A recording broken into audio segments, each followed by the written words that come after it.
Vanessa went out onto the balcony of the huge house and watched as more and more people gathered for the holiday. This girl always thought that the whole world was a magical land and her life was an endless party. Her parents tore her away from her thoughts and dreams, and she reluctantly turned her head. Her dad and mom were very rich, and Vanessa had never wondered where it all came from. She just adored her parents very much, who always pampered her and never refused her anything. Also, the girl did not wonder who they really were until one day it was too late. Unexpectedly for everyone, a fire broke out in the house and it spread very strongly, so that people barely had time to run out of the house. That evening, the girl thought for the first time that her parents had enemies, or they themselves were someone's enemies. In an instant, a weapon appeared in the hands of Vanessa's father and mother, and the father demandingly asked the nanny to take their daughter away from here. Barbara immediately grabbed the teenage girl in her arms and, closing her eyes, rushed away, passing the burning areas of the house. She managed to save Vanessa, but it was all over for her parents that day, and the girl was left alone.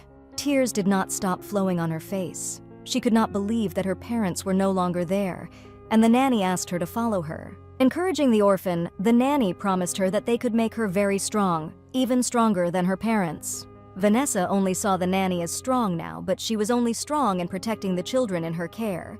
At the same time, Barbara could teach the girl so that she could also protect children like her. At first, the girl did not quite understand what the nanny meant, because she had just lost her parents and was left alone. But then she realized that there was no need to despair, and she always trusted Barbara, so she agreed to become her student. After this event, Vanessa spent the next 8 years in an elite nanny academy, the location of which was classified. Mrs. Barbara Strike had taken her under her wing, raised and trained her, and now she felt much stronger.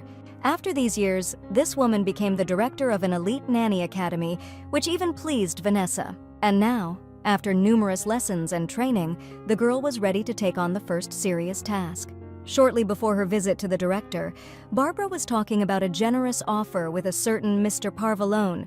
The headmistress promised that with such a salary, they would be able to provide the best employees with many years of experience. But this person needed a special worker who had never worked with anyone before. Barbara took out a list of employees who were in line for the first task and presented it to the client. Mr. Parvalone wondered if all the people whose names were on the list were competent. The headmistress vouched that all their graduates were proficient in all the basic skills.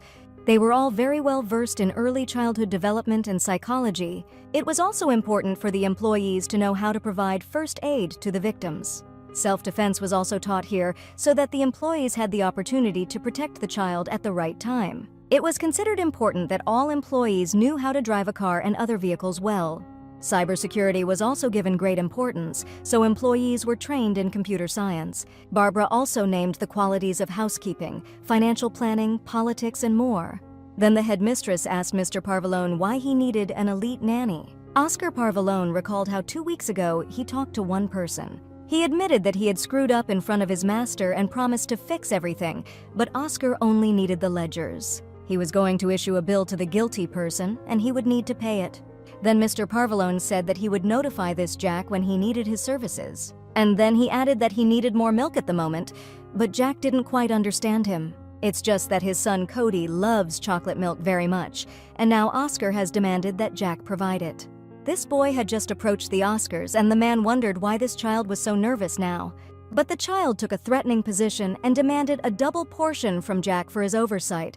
Oscar then asked the kid why he did not behave quietly as promised, but he also had his own requirements. At that moment, Jack came up and with trembling hands brought a carton of milk, asking if it was still needed. Oscar shouted in the negative, and Cody confirmed his order and reached for the package. Mr. Parvalone grabbed his son, threw him on his shoulder, and was about to leave while he still continued to demand milk. And now, sitting in the office, Oscar did not say any special reasons. It was just that the mother of his son was no longer there, and he needed a person to take care of the child. Barbara assured him that his child was in good hands, and then asked if he wanted to choose someone in particular. Oscar began to look at the folders with the files of the employees, but he did not dwell on them for too long. Very soon, he pointed to Vanessa's resume, which for some reason he liked. Pulling out the paper, Oscar demanded that this particular girl be given to raise his son. However, Vanessa's specialty was in cybersecurity, and the headmistress asked if he had a large internet network at home. Having received a negative answer, Barbara stated that in such a case, she could not recommend the employee. Instead, she offered another one who also speaks Italian, and another knows self-defense well. But Mr. Parvalone did not want to listen any further and repeated again that he wanted to hire Vanessa. The director looked at the client with some reproach, but still she could not refuse him because he paid well. Soon she called Vanessa to her, and she was not long in coming, immediately appearing at Barbara's. The girl, of course, was worried because this was her first task, but she believed that she would succeed. As she entered the office, she saw Barbara, who was standing with her back to her and was in no hurry to turn.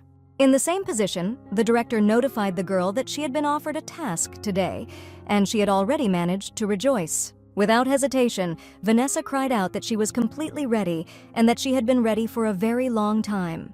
But Barbara interrupted her, admitting that she was not really the one who chose the task for the student. She wondered why it happened, and the director, turning to her, explained that her client had chosen himself. Then Barbara went to the table and, taking out a folder, briefly told that this man's name was Oscar Parvalone. Hearing this name, the girl was perplexed because she knew this name very well. Vanessa remembered a headline on the front page of the newspaper that said Parvalone had been hit back. It was a mafia family which, according to the girl, was involved in the fire in her house many years ago. Barbara immediately advised him not to accept this task because although she had passed it on, Vanessa had the right to refuse. But the girl could not refuse the first task after everything that the former nanny had done for her. At the same time, the memories of the past flooded back to her, and she still did not understand why they did this. Up until this time, the girl had thought that she would never get an answer, but now she saw that she had a chance. She remembered Barbara's words when she had promised to make her stronger, and now she was like that. Without a moment's hesitation, Vanessa declared that she was ready to accept the assignment and proceed immediately. The headmistress herself doubted that it was worth taking him because of the girl's past, but that is why she agreed. Vanessa also thought about the fact that this Mr. Parvalone had a small child. And since this is just a child, he needs protection, and the girl was ready to provide it. In addition, Vanessa hoped to find out the truth about what happened on that tragic day. After that, Barbara met Mr. Parvalone again, and the only thing that interested him was whether the girl had signed the contract or not. The director confirmed, and Vanessa herself had already managed to pack her suitcase and was ready to go with her employer. And as soon as she appeared on the doorstep, Barbara decided to immediately introduce her to the person for whom she would work. She called his name in full while he stood a little aside, as if he did not want to communicate with the future nanny. However, he still turned, and now Vanessa could see the man with whom she would have to communicate. Oscar was young and very handsome, which the girl did not expect and even forgot that she needed to say hello. Mr. Parvalone decided to break her silence and asked Barbara if the nurse could talk at all. Because of such a question, the girl thought that he was a complete idiot and continued to examine his face. Then she spoke and stretched out her hand to him, greeted him, and introduced herself. The girl also said that she was pleased to meet and work for him, to which he reciprocated. After that, Oscar asked the girl to sit in the car when she was ready. And while he was gone, Barbara decided to briefly repeat with the student the duties that she would have to perform. The director also reminded that Vanessa should not reveal secrets and also not put the boss in an awkward position, except for not to hack and not to fall in love, to which the girl promised that she would not let her mentor down. Vanessa was sure that she could cope with everything and was already proud of herself in advance, so with a clear conscience, she went to the car. The driver, Adam, immediately approached her and offered to help her put her suitcase in the trunk. The girl seemed cute to him, and he decided to give the new employee a little advice for future work. He advised that Vanessa should not let herself be frightened because the child was only 4 years old, but she was not afraid of anything. Politely thanking the man for the advice, the girl went to take her place in the car. There she saw that Mr. Parvalone was with his son, which was a little unexpected for her. Still, she pulled herself together and immediately spoke to the boy, immediately clarifying whether he was Oscar's son. The kid began to introduce himself as Cordell, but his father interrupted him and added that everyone just called him Cody. Vanessa did not forget about politeness and expressed how pleased she was to meet this boy. Cody then told his father that he didn't trust this woman and that she smelled like oranges. Vanessa didn't understand why the boy said that and even sniffed herself discreetly to see if she really smelled like that. After that, Vanessa asked Mr. Parvalone where they were going. The boy decided to get ahead of his father and gave out that they were going to a large mansion in the city of commoners. Oscar decided to correct his son's words a little and explained that they had recently moved from the south of the country. The girl thought it was far away that they decided to move to Chicago, and she took out her laptop. The owner immediately told her that there was Wi-Fi in the car if she needed it, and she noticed that there was not even a password. Then Vanessa heard a click and immediately noticed that the button on the door on her side had gone down. Oscar immediately explained that they only drive with locked doors for safety. The girl objected, because if some incident happens, then it is better to keep the doors unlocked. She pressed a button on her side, but Mr. Parvalone decided he was right and blocked the door again.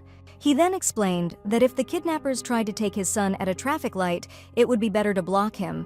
Vanessa understood his train of thought and did not argue anymore, returning to the laptop screen again. At this time, Cody decided to ask if his father had noticed the orange smell as he leaned over to the new employee. At the same time, the girl thought about the fact that he had a Wi-Fi in his car without a password, and at this time he was giving lectures on security. Then, the boy began to look at her laptop and asked what she was doing there. Vanessa pressed one of the buttons without further explanation, and the window between them and the driver rolled down. Adam immediately turned to them and asked the boss what he wanted.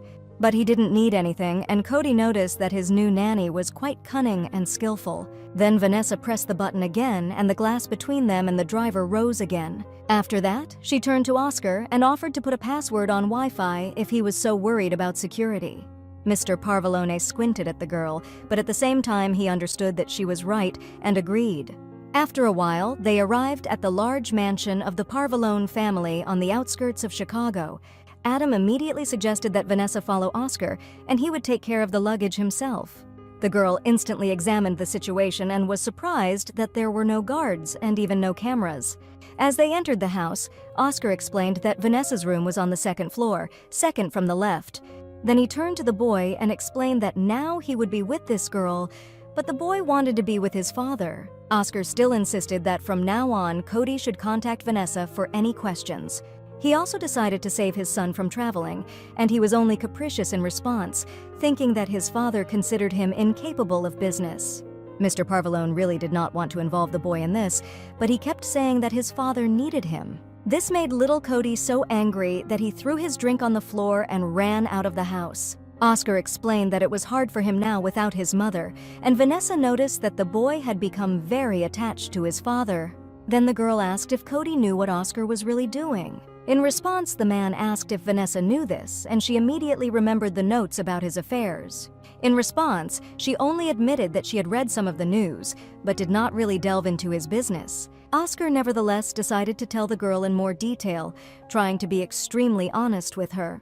The man admitted that he was actually the deputy of the Parvalone Mafia Don. Vanessa was well aware that being the right hand of the head of the Mafia allowed him to be almost on the same level as the Don. Oscar went on to admit that he has a lot of enemies, more than anyone else, and he was more than sure that they would do anything to get to his only son. This boy was very important since he was the heir to the surname Parvalone. Oscar ended up saying that it was for the protection of the boy that he needed her, and the girl promised that she would do everything necessary. This reassured Mr. Parvalone, and he decided that they should have no problem with this. Immediately, Vanessa began to ask about her responsibilities and listed some things she could do about cybersecurity. But there was no need for that. Her only concern was Cody, although she had no idea that she needed to be a nanny nurse. Then she began to talk again about how he had no bodyguards, and the staff needed to be checked. Oscar approached Vanessa again and repeated that her only task was not to take her eyes off his son. Then the girl noticed a bag of drink thrown on the floor, which Cody had left. Mr. Parvalone then added that after the boy had run away, she should follow him. Vanessa agreed with him and immediately ran outside to look for the boy, but he was nowhere to be seen, and then she heard him quarreling and shouting with someone. Paying attention there, Vanessa saw that Cody had already been grabbed by some men and pushed into the trunk of the van. She immediately rushed after them, hoping to catch up and save the boy from the kidnappers. However, the car had already managed to drive away, and the girl realized that on the very first day, trouble had happened to her. Looking after the departing van, she was well aware that a child had been kidnapped. And then she saw Mr. Parvalone standing in the doorway, and she did not know how to tell him about it properly. For a moment, she thought that it was still worth running after the car, but she knew that it would definitely not help her, and she rushed back to the house to discuss everything with the owner and take the necessary measures. He began to ask what had happened, and the girl explained that several masked kidnappers had taken the boy. Mr. Parvalone immediately grabbed the worker by the arm and began to push her to follow the car. Vanessa didn't mind at all. On the contrary, she really wanted to save little Cody. Grabbing her bag, she asked the owner for the keys to the car so that she could cope faster. But Adam has already run to her, who will be her driver in this task and will take her where she needs to go. The girl promised Oscar that she would definitely find the boy and asked him to report to the police for the time being. But he bent over her. When she had already got into the car, he said that it would not be necessary if she did her job well. The next moment, the car was already rushing at high speed in the direction where the van had gone. The driver asked where to go, and Vanessa indicated when to turn right and when to turn left. She also opened her laptop and decided to use a special program to search for cars. She had memorized the number of the van well and was now going to track it, which she knew very well. Adam asked what she was doing, and Vanessa briefly explained to him how she was going to find the car. The girl also looked at the cameras and saw that this van lit up no more than a minute ago. At the same time, Vanessa saw that everything was going very easily and suspected that it could be a trap. Then the girl asked to turn left, and after 2 more traffic lights to the right, and they would be able to catch up with them. The nanny also wanted to hack into the nearest network towers so that there would be even more opportunities to find the car as soon as possible. Then she started muttering what else she was going to do, but Adam didn't quite understand all these terms. Soon, Vanessa found 3 phone signals in the building they were approaching. When they arrived, they immediately saw the kidnapper's van, and the girl prepared to act further. She asked Adam to go around the building and wait for her on the other side until she returned with the boy. There was a bodyguard at the entrance. It looked like he was a professional, but the girl found it strange that he was without a gun. Approaching him, she immediately warned him that she was well-trained and asked him to open the door in a good way. He only leaned against the door more comfortably and refused to let the visitor in uniform pass. Without waiting another minute, the girl sharply bent her arms at the elbow and then hit the thug even more sharply in the solar plexus. From the blow, he sharply bent in half, and Vanessa immediately struck him with the edge of her palm on his neck. After that, a huge pumped-up man was lying on the floor, dropping his sunglasses, and could not move yet. Then Vanessa entered the building and found herself in the kitchen, in which, for some reason, there were none of the cooks, no one at all. Noticing a metal round tray on one of the tables, the girl decided to arm herself with it. A little further on the opposite side, there was another door with a round window. Cautiously peering through it, Vanessa saw a half-lit hall, and there was a woman and a man guarding Cody, who was tied up. Immediately, the girl, slamming the door loudly, burst into the hall and was ready to fight with 2 criminals. They, in turn, also prepared for a fight and instantly took up a fighting position. Vanessa immediately swung the tray, intending to hit the man, but he managed to bend down and she missed. Immediately getting up, this bandit swung his fist at the girl, but she managed to block his blow with a tray. He felt incredible pain in his fist, and while he was moving away, Vanessa swung her leg to try on the heel on the bandit's face. But she managed to repel this blow in time and threw the girl's leg back, preparing to strike back. However, Vanessa was not at a loss and immediately hit the bandit on the head with a metal tray. While the 2 were trying to recover from the carnage, the girl, without wasting a second, immediately ran up to the boy. Without even untying it, she put Code on her shoulder and hurried out of the building. On the street, from the car, the driver shouted praise at her, glad that she succeeded. Putting the boy in the car, she pressed him to her as if he were her own. Then she began to untie the ropes and ask if he was injured and how he was feeling. As she watched Cody sit bent over, she remembered how she had sat in the same way, frightened after the fire in her house. Vanessa hugged the boy again and promised that everything would be fine now and that he should not worry anymore. At this time, Adam coughed a little and realized that he was not feeling very well, but he still had a task to do. At this time, the girl noticed that something was wrong with him and became worried, but then she saw that his intentions were not friendly. The next moment, she saw a gun pointed at her, and Adam himself demanded that she get out of the car. Then he added that Vanessa should clean herself, leaving the child behind, and for this she would receive $2 million. The girl understood this as that this man was in cahoots with the kidnappers and was now going to finish what he started. Adam explained that he had nothing to do with the jerks Oscar had hired to test her. Vanessa realized now that it was a test, and the driver added that the owner did not lose sight of the boy, and now he could not miss such an opportunity. The girl shielded the boy with her body and said that she would never allow him to do what he had planned. However, Adam insisted that she do the smart thing and just take the money instead of being left with a hole in her forehead. Out of the corner of her eye, Vanessa noticed an open laptop and decided to use it. Continuing to distract the driver with a conversation, she reached for the device with her hand and began to feel for the right button. When Adam heard the nanny refuse again, he prepared to pull the trigger to finish her off. Soon, the girl's fingers were in the right place and she pressed the button without hesitation. At the same moment, the wipers began to work, sliding a quiet noise on the windshield. This distracted Adam a little, who turned around to find out what had happened. Vanessa needed this, after which she immediately pressed another button in the laptop. From this, the glass that protected the driver from the passengers rose and firmly gave Adam a hand, and he dropped the gun. At this time, the girl grabbed the boy and pushed the car door from her side. The next moment, she was already on her back, so that Cody was on top and not injured. Then, quickly getting up, she, with the child in her arms, rushed to run until Adam was free from the trap. On the way, she did not stop calming the boy, saying that they would soon be home and that he was very brave. Running up to the house, Vanessa noticed that Adam's car was already parked in the yard, and terrible thoughts ran through her head. And then she saw the driver standing beside Mr. Parvalone, as if nothing had happened. At this time, Cody freed himself from her arms and rushed to run to his father, while Vanessa herself understood that something was wrong here. Oscar patted the baby on the head and praised the nanny for doing a great job and said that she was hired. Now she realized that even Adam's dialogue was part of the whole plan, but he was just doing his job. Mr. Parvalone remarked that he wasn't doing very well because Vanessa had escaped before he pulled the trigger. The girl, although a little angry, repeated again that for such reasons the door in the car should be unlocked. Oscar agreed with her, and Cody even began to praise her for not being bad, quite fast, and also hugged him. Vanessa realized that he had dragged his son into this, but he could not help but warn Cody, because the baby could then have a psychological trauma. Oscar also wanted to make sure that she could not be intimidated or bribed in this way, and he liked the result.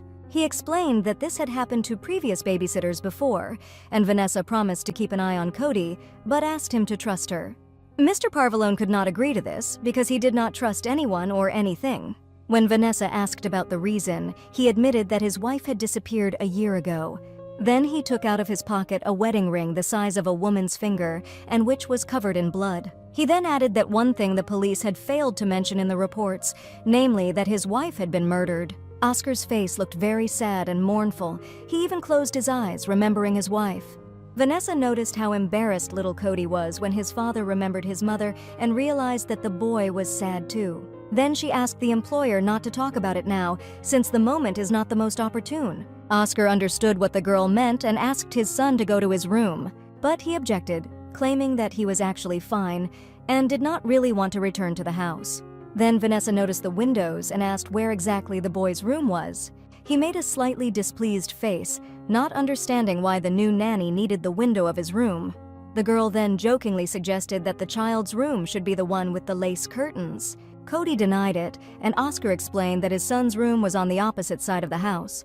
Then Vanessa decided that it was the one with the flower pots, but the boy objected angrily again. Then he grabbed the nurse by the arm and dragged her with him, intending to show what his room really was. And before the girl had time to leave, Oscar notified her to come to his office in 10 minutes. After that, she went after the boy, and his father only watched them off. Adam, who was standing nearby, noticed that he liked this girl and advised the owner not to scare her away. But Oscar believed that if Vanessa could be frightened, then she definitely did not belong here. The driver then approached the boss and shared the idea that she really smelled like oranges. Code, on the way, thought that the nanny was trying to deceive him, but she really only wanted to take a look at his room. Vanessa explained to the boy that, from what was there, she would be able to form an opinion about him. This was a bit of a surprise to Cody, because no one had told him that before. The girl was really worried because he handled this kidnapping too well. She was also glad that it would not affect him too much. Meanwhile, they reached the room. The boy said that it was not cleaned since they had recently moved, and there was also something left from the previous owners. Then Cody clarified that these were children's things, but the nanny even liked such things. Still, she asked the boy that he could not show it if he did not want to, but he thought that it was just a room. The next moment, they were already in a rather spacious room where a mess really reigned. Immediately, a large number of empty chocolate milk cartons caught my eye. Then the girl noticed that Cody had a lot of almost identical costumes, even more than the Undertaker. In the other corner, there was a corner for creativity, which allowed the child to cope with inner experiences. Vanessa immediately thought that the boy needed to consume less sugar and also diversify his wardrobe. While the babysitter wasn't looking, Cody hurried to hide some of the toys under the pillows, feeling a little uncomfortable. He also explained the presence of empty boxes by the fact that the maid does not like him very much. The girl smiled again, not understanding how this could be because he was so wonderful. She even wanted to stroke the little one's children's hair, but he immediately waved him off. And then, looking from under his forehead, he said rather rudely that he did not need a new mother. But Vanessa did not even try. She understood that no one would ever replace the child's own mother. She also explained to the boy that she could stop caring about him so much if he didn't like it. He only replied in the same displeased tone that she should only continue to do her work. Vanessa tried to play along with him again and accepted his order, but he reminded her that it was time for her to go to her father. The girl realized that the right time had really come and immediately went to the boss's office. On the way, the nurse thought that this child was too stubborn, but at the same time he could be understood. Soon she was standing in front of the door and knocked cautiously on the wooden barrier. Oscar invited her in, and Vanessa immediately determined that this man had changed a little. In such circumstances, Mr. Parvalone did not look so terrible as he did to the Don's deputy. Immediately, the girl reported that she had left Cody in his room and asked if it was scary. Oscar explained that if he was in the house, then it was normal, and also admitted that he had put pressure on the nanny a little earlier. But the girl did not think that it was not much at all. Rather, the opposite. She promised her boss to get to the bottom of it, no matter what it cost her. What Vanessa meant was that those who had killed Mrs. Parvalone were now threatening their son as well, and she was ready to protect the boy, as well as sort everything out so that Cody would no longer be in danger. Oscar confirmed that the threats began from the moment his uncle, a mafia don, appointed the boy as the next head. At the same time, the girl noted that the contract did not indicate that his family was being threatened, and she also added that such obligations are not included in the terms of the signed contract. At the same time, Vanessa realized that the boss did not read the fine print and decided to use this as leverage. Oscar recalled that she was trained in self-defense, but the girl objected that she had recently graduated and he should have taken a more experienced worker. Mr. Parvalone, in turn, also began to resist and claimed that he had hired exactly whom he needed.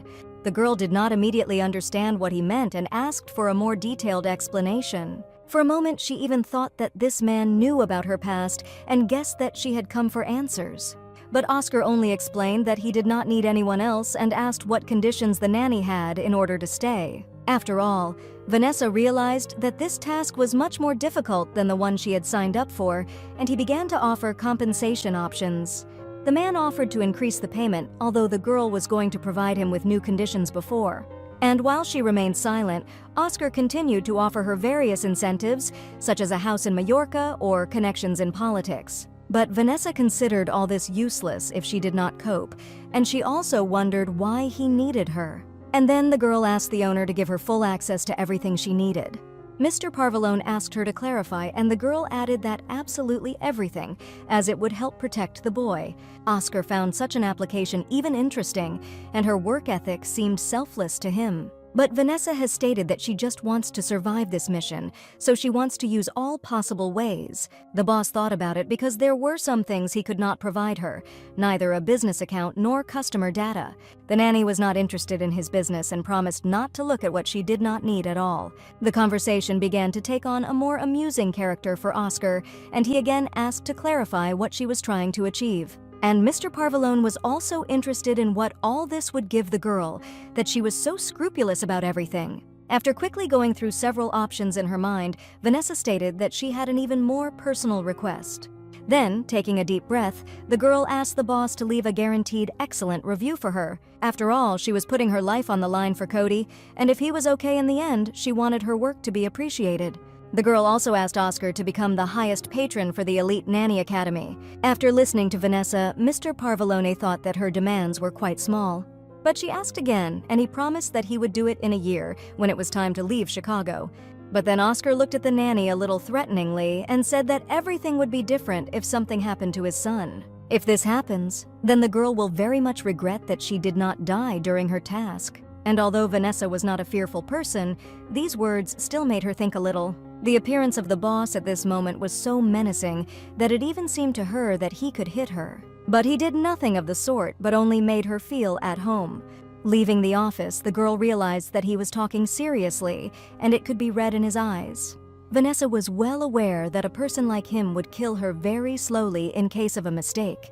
But at the same time, she was well trained and knew that elite nannies never make mistakes. Then she met a driver in the hallway who was dragging her suitcases into the room, although she could have done it herself. But Adam felt that she had had enough of the challenges for today and also expressed his joy that she was staying. He was going to take the luggage to the second floor, and at this time he invited the girl to inspect the house. Then he clarified that for the next year it would be her home, unless something irreparable happened. Vanessa looked at this man and could not tell whose side he was on, for her or against her. Nevertheless, she listened to his advice and went to look around, noticing that the house resembled a small palace.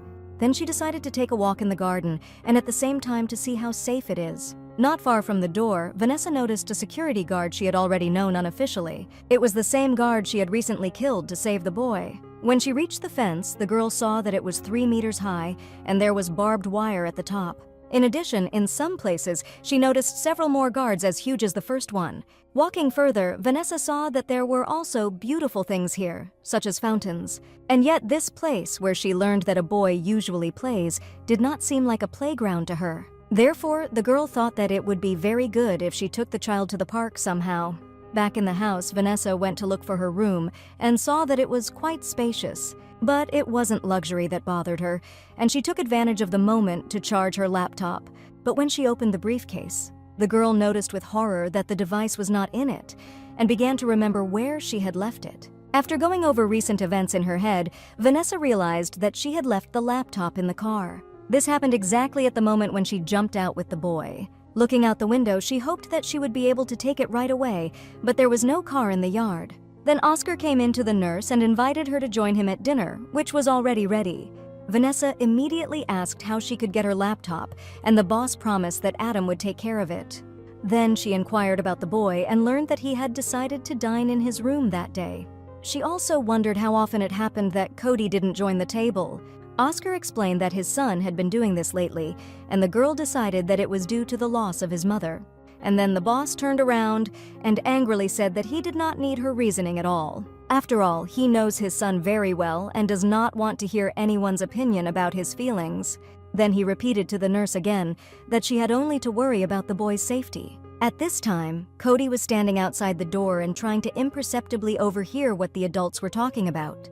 But Vanessa still heard some rustling outside the door of the boy's room. Oscar did not pay attention to this as he hurried to go where he was going, and the girl realized that Cody heard everything, and this upset her because he was still too young. Then she went to the dining room where she was invited to sit down at a huge table. Vanessa thought there was too much food, even though she was hungry. She thought it was too much. Mr. Parvalone was already sitting opposite her, ready to start his meal, while looking at her. The girl, of course, was trained in etiquette, but she still felt a little uncomfortable. At the academy, she was taught small talk with her employer, and she decided to start a conversation. Vanessa first asked what had brought Mr. Parvalone to Chicago. When she heard that it was just a business, it seemed a little strange to her because he was not from the local mafia.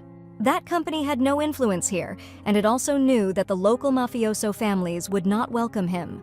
Then Vanessa suggested that a man with Oscar's position could make a lot of noise in the city. Her interlocutor agreed with her opinion in a relatively calm tone because it really was. And the nanny noticed that Oscar did not feel remorse, as if he did not understand what risk he was exposing his son to. However, she did not stop the conversation and decided to ask the boss something else. The girl was curious about Oscar's goals for the coming year, but he did not quite understand her question. Vanessa explained that if nothing special was planned, she could teach the boy a language or other art. Mr. Parvalone hesitated a little with his answer, as if he were considering a proposal. Then the girl heard that Oscar had thought about it earlier, believing that the boy really needed to learn something. But at the same time, he hoped that Code, as the future heir of Parvalone, should live up to certain expectations. Then the door to the dining room opened, and one of the maids entered, bringing a drink to the table. Vanessa found it a little strange and suspicious that the maid had come in at that very moment. She noticed people here as strange as if they looked like ghosts, and she only met the driver. The girl was also very interested in why she was the only one invited to dinner with the boss. Then Vanessa decided that it was because she was only here for the first day and still decided to play along with such a strange gesture of greeting. Then the girl began to ask what Cody was doing all day and heard that her father usually took him to work with him.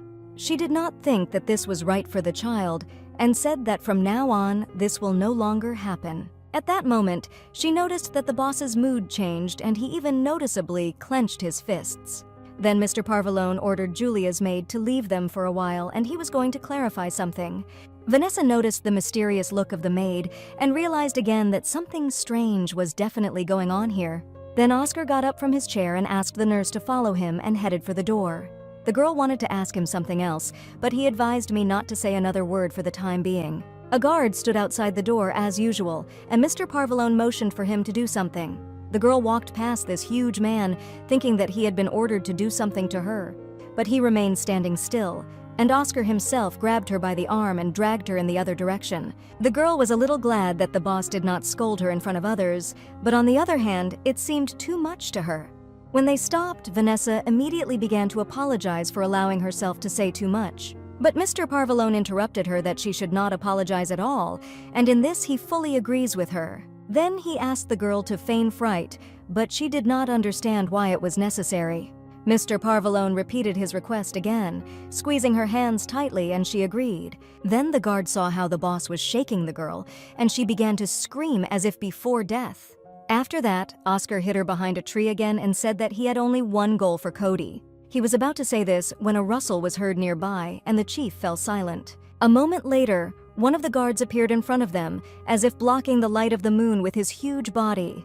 The boss asked what he needed and found out that there were some problems in the 3rd district. Realizing that the situation was not trivial, Oscar invited the girl to talk later and he went on business. Left alone, Vanessa tried to understand why this man was so afraid to speak in front of everyone. The next morning, the girl heard Cody interrogating someone quite menacingly. The boy claimed that he would find out anyway if someone dared to steal from the Parvalone family. Opening the door to Cody's room, the girl saw the toll interrogating the duckling in the dim light. It even seemed a little strange to her that a boy at such an age was learning to torture interrogators. However, she still called him and invited him to join her for breakfast, but he was going to eat in the room. Vanessa smiled and assumed that the boy was just afraid to eat human food in front of her. Cody didn't quite understand what his nanny meant by human food, but he wondered. Then she decided to play along with the baby and promised that she would not tell anyone his secret. The boy didn't understand what secret she was talking about, and Vanessa explained that he was actually a vampire. She also explained this by the fact that he does not go anywhere and also eats only when no one sees his fangs.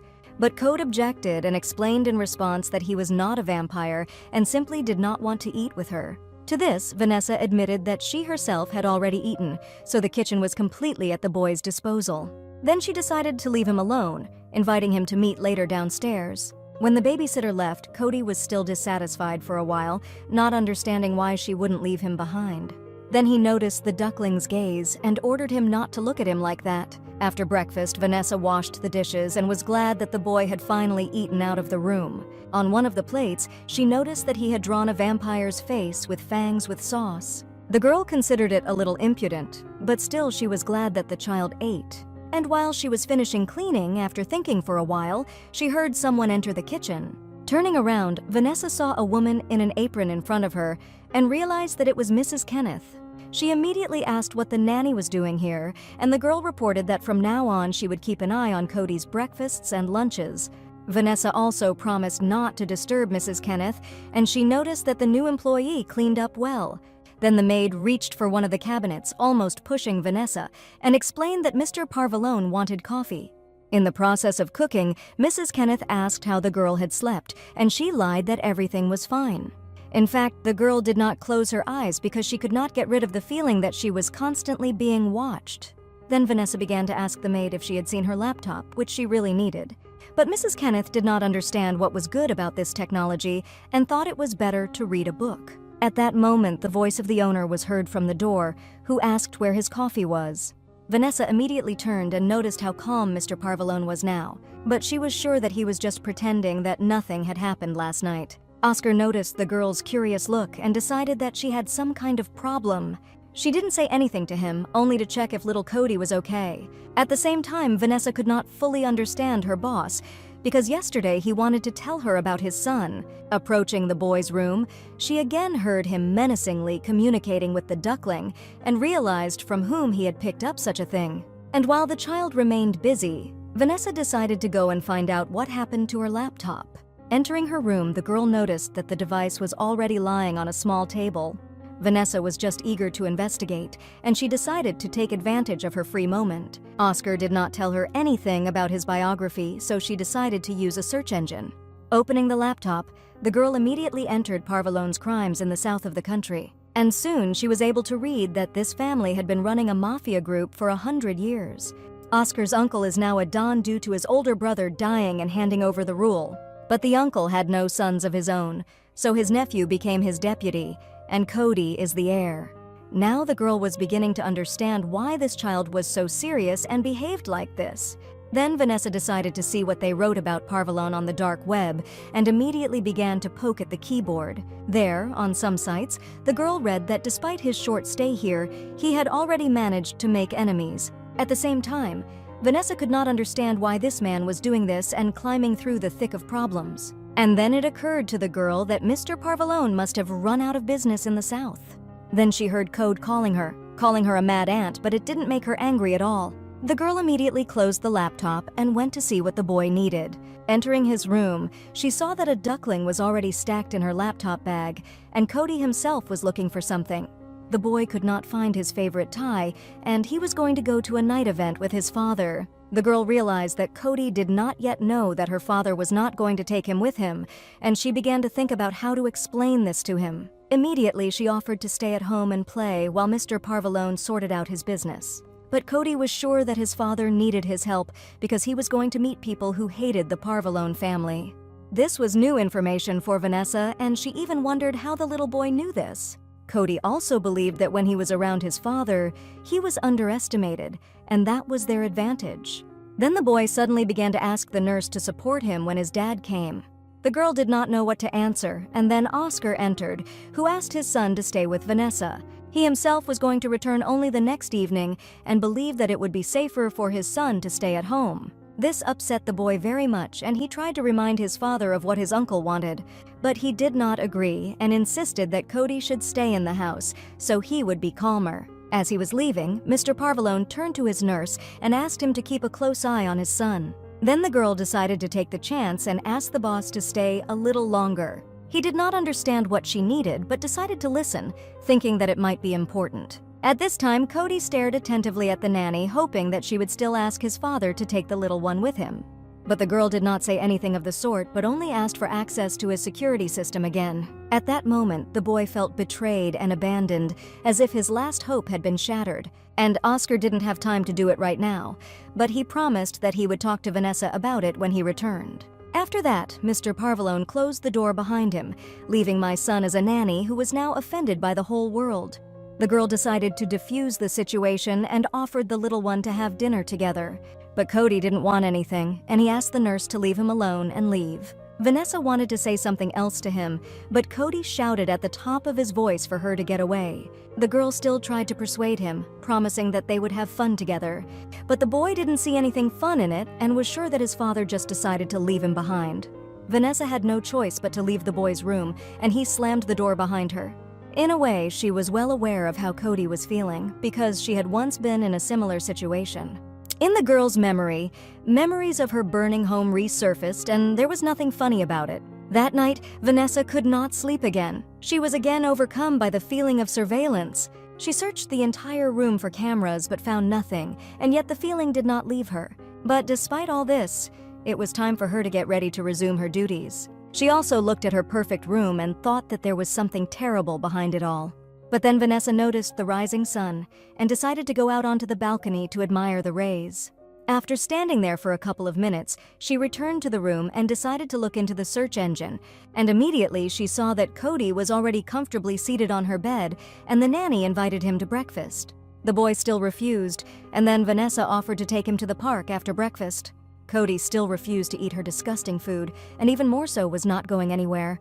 But then suddenly he became interested in the park and asked the nanny to tell him more about it. The girl told him about the playground on the street and also told him that there was a zoo in another place, but it's smelly. At this point, the boy admitted that he actually liked the Plaza de Balboa very much, but Vanessa did not know where it was.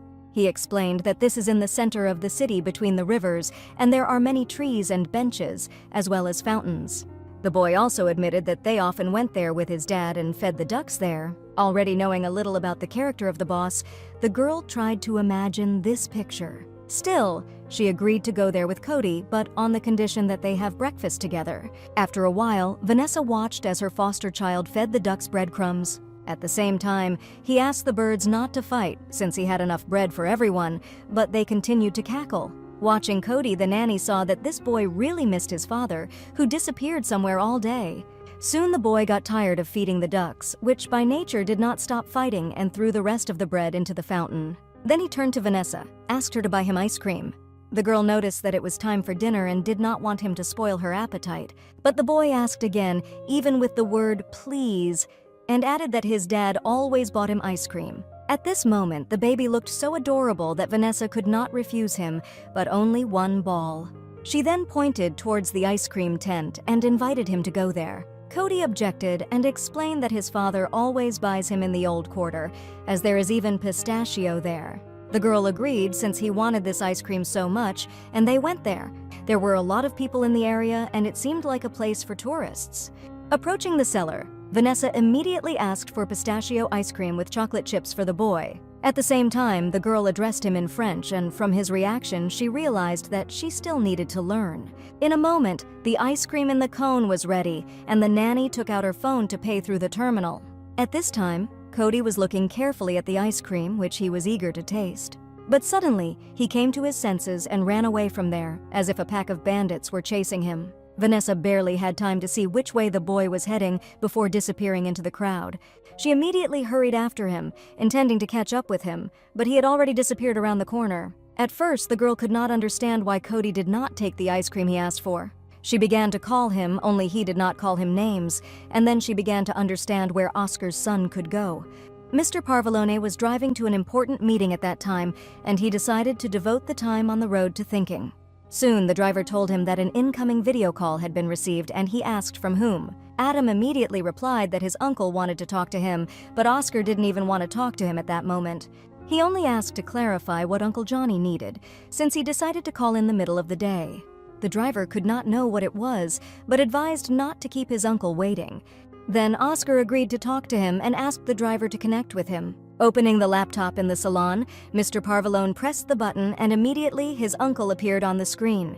The caller's voice sounded slightly worried, and Oscar even thought at first that something serious had happened. But he began to ask how things were going, and his nephew admitted that it remained to coordinate with one more group. Johnny listened and then asked Oscar not to start a war because he knew his character well. These Mexicans were well versed in weapons, but they were not very good with luxury goods, and this may come in handy. Contacts with loggers as well as connections in Chinese retail chains will also help with this. Johnny was pleased with such news because soon they would be able to brand the city with their seal. In addition, the Normans are very much waiting for Oscar to prepare the ground, and he promised to do everything right. Uncle Johnny also did not forget to mention that the future empire would later go to his son. He also asked his nephew never to forget for whom all this was being done, and he again promised that everything would be fulfilled. After that, Uncle Johnny asked to be told when everything was ready, and then asked about his son. Oscar briefly told how that case and the uncle made a toast to this little mafioso. After the conversation, an employee came into Johnny's office, her robe covered in blood, and said that they were ready. This was good news for the Don, and he wondered if he had caused much trouble. He prepared to go, thinking what the man would tell him this time, and he wanted something new. Listening to Johnny's predictable lies seemed boring and tiresome. While the mafiosi were going about their business, little Cody was committing his little crime. Having run away from his nanny, he intended to find some means of transport to go to his father. The boy had to run for quite a long time, and he was even a little out of breath, but he did not give up. Soon he got to the bus stop and immediately approached the first bus he came across. The driver told the boy that the bus was going to the station and he needed to go there. After paying the fare, Cody went to the cabin where he found a comfortable seat for himself and sat down. Looking out the window, he noticed that Vanessa was running down the street looking for him and decided not to stick his head out. The only thing he worried about now was that he would be able to get to his father and meet him soon. Vanessa herself rather perceived it as a game of hide-and-seek because she was confident in her skills. And Cody, who had been on the road for a while, felt that his legs were a little swollen and got up to stretch his legs. And a few minutes later, he already arrived at the right stop and got off the bus.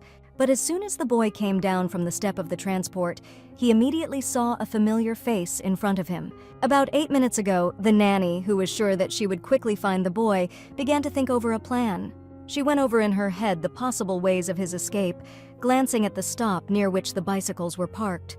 At the same time, the girl knew that although Cody walks quickly, he still won't last long. Then Vanessa thought about a bicycle, but did not yet know if the boy could ride it. And the most suitable option she saw was a trip by bus or taxi, where he only had to pay.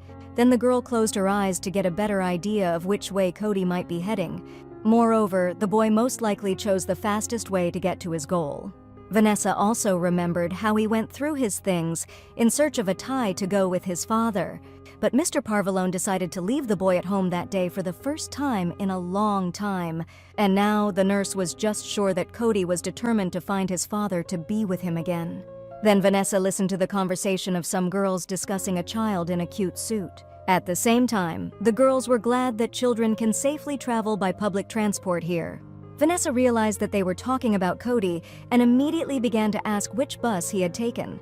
The girl was a little confused by the suddenness, but the nurse repeated her question, only this time softer. And then she admitted that she saw the boy get on a bus heading to the station. The nurse realized that the boy was heading to the intercity train station, and it would take about 15 minutes to get there. Now she was ready to show what training in the Academy of Elite Nannies was capable of. And soon Vanessa noticed a man who was holding a bicycle with a trunk in front, and a dog was sitting there.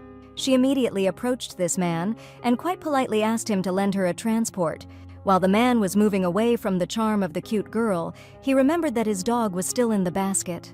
Vanessa herself guessed that they would miss each other and immediately returned the dog to its owner. Finally, Vanessa promised to leave the bike in the parking lot and hit the road.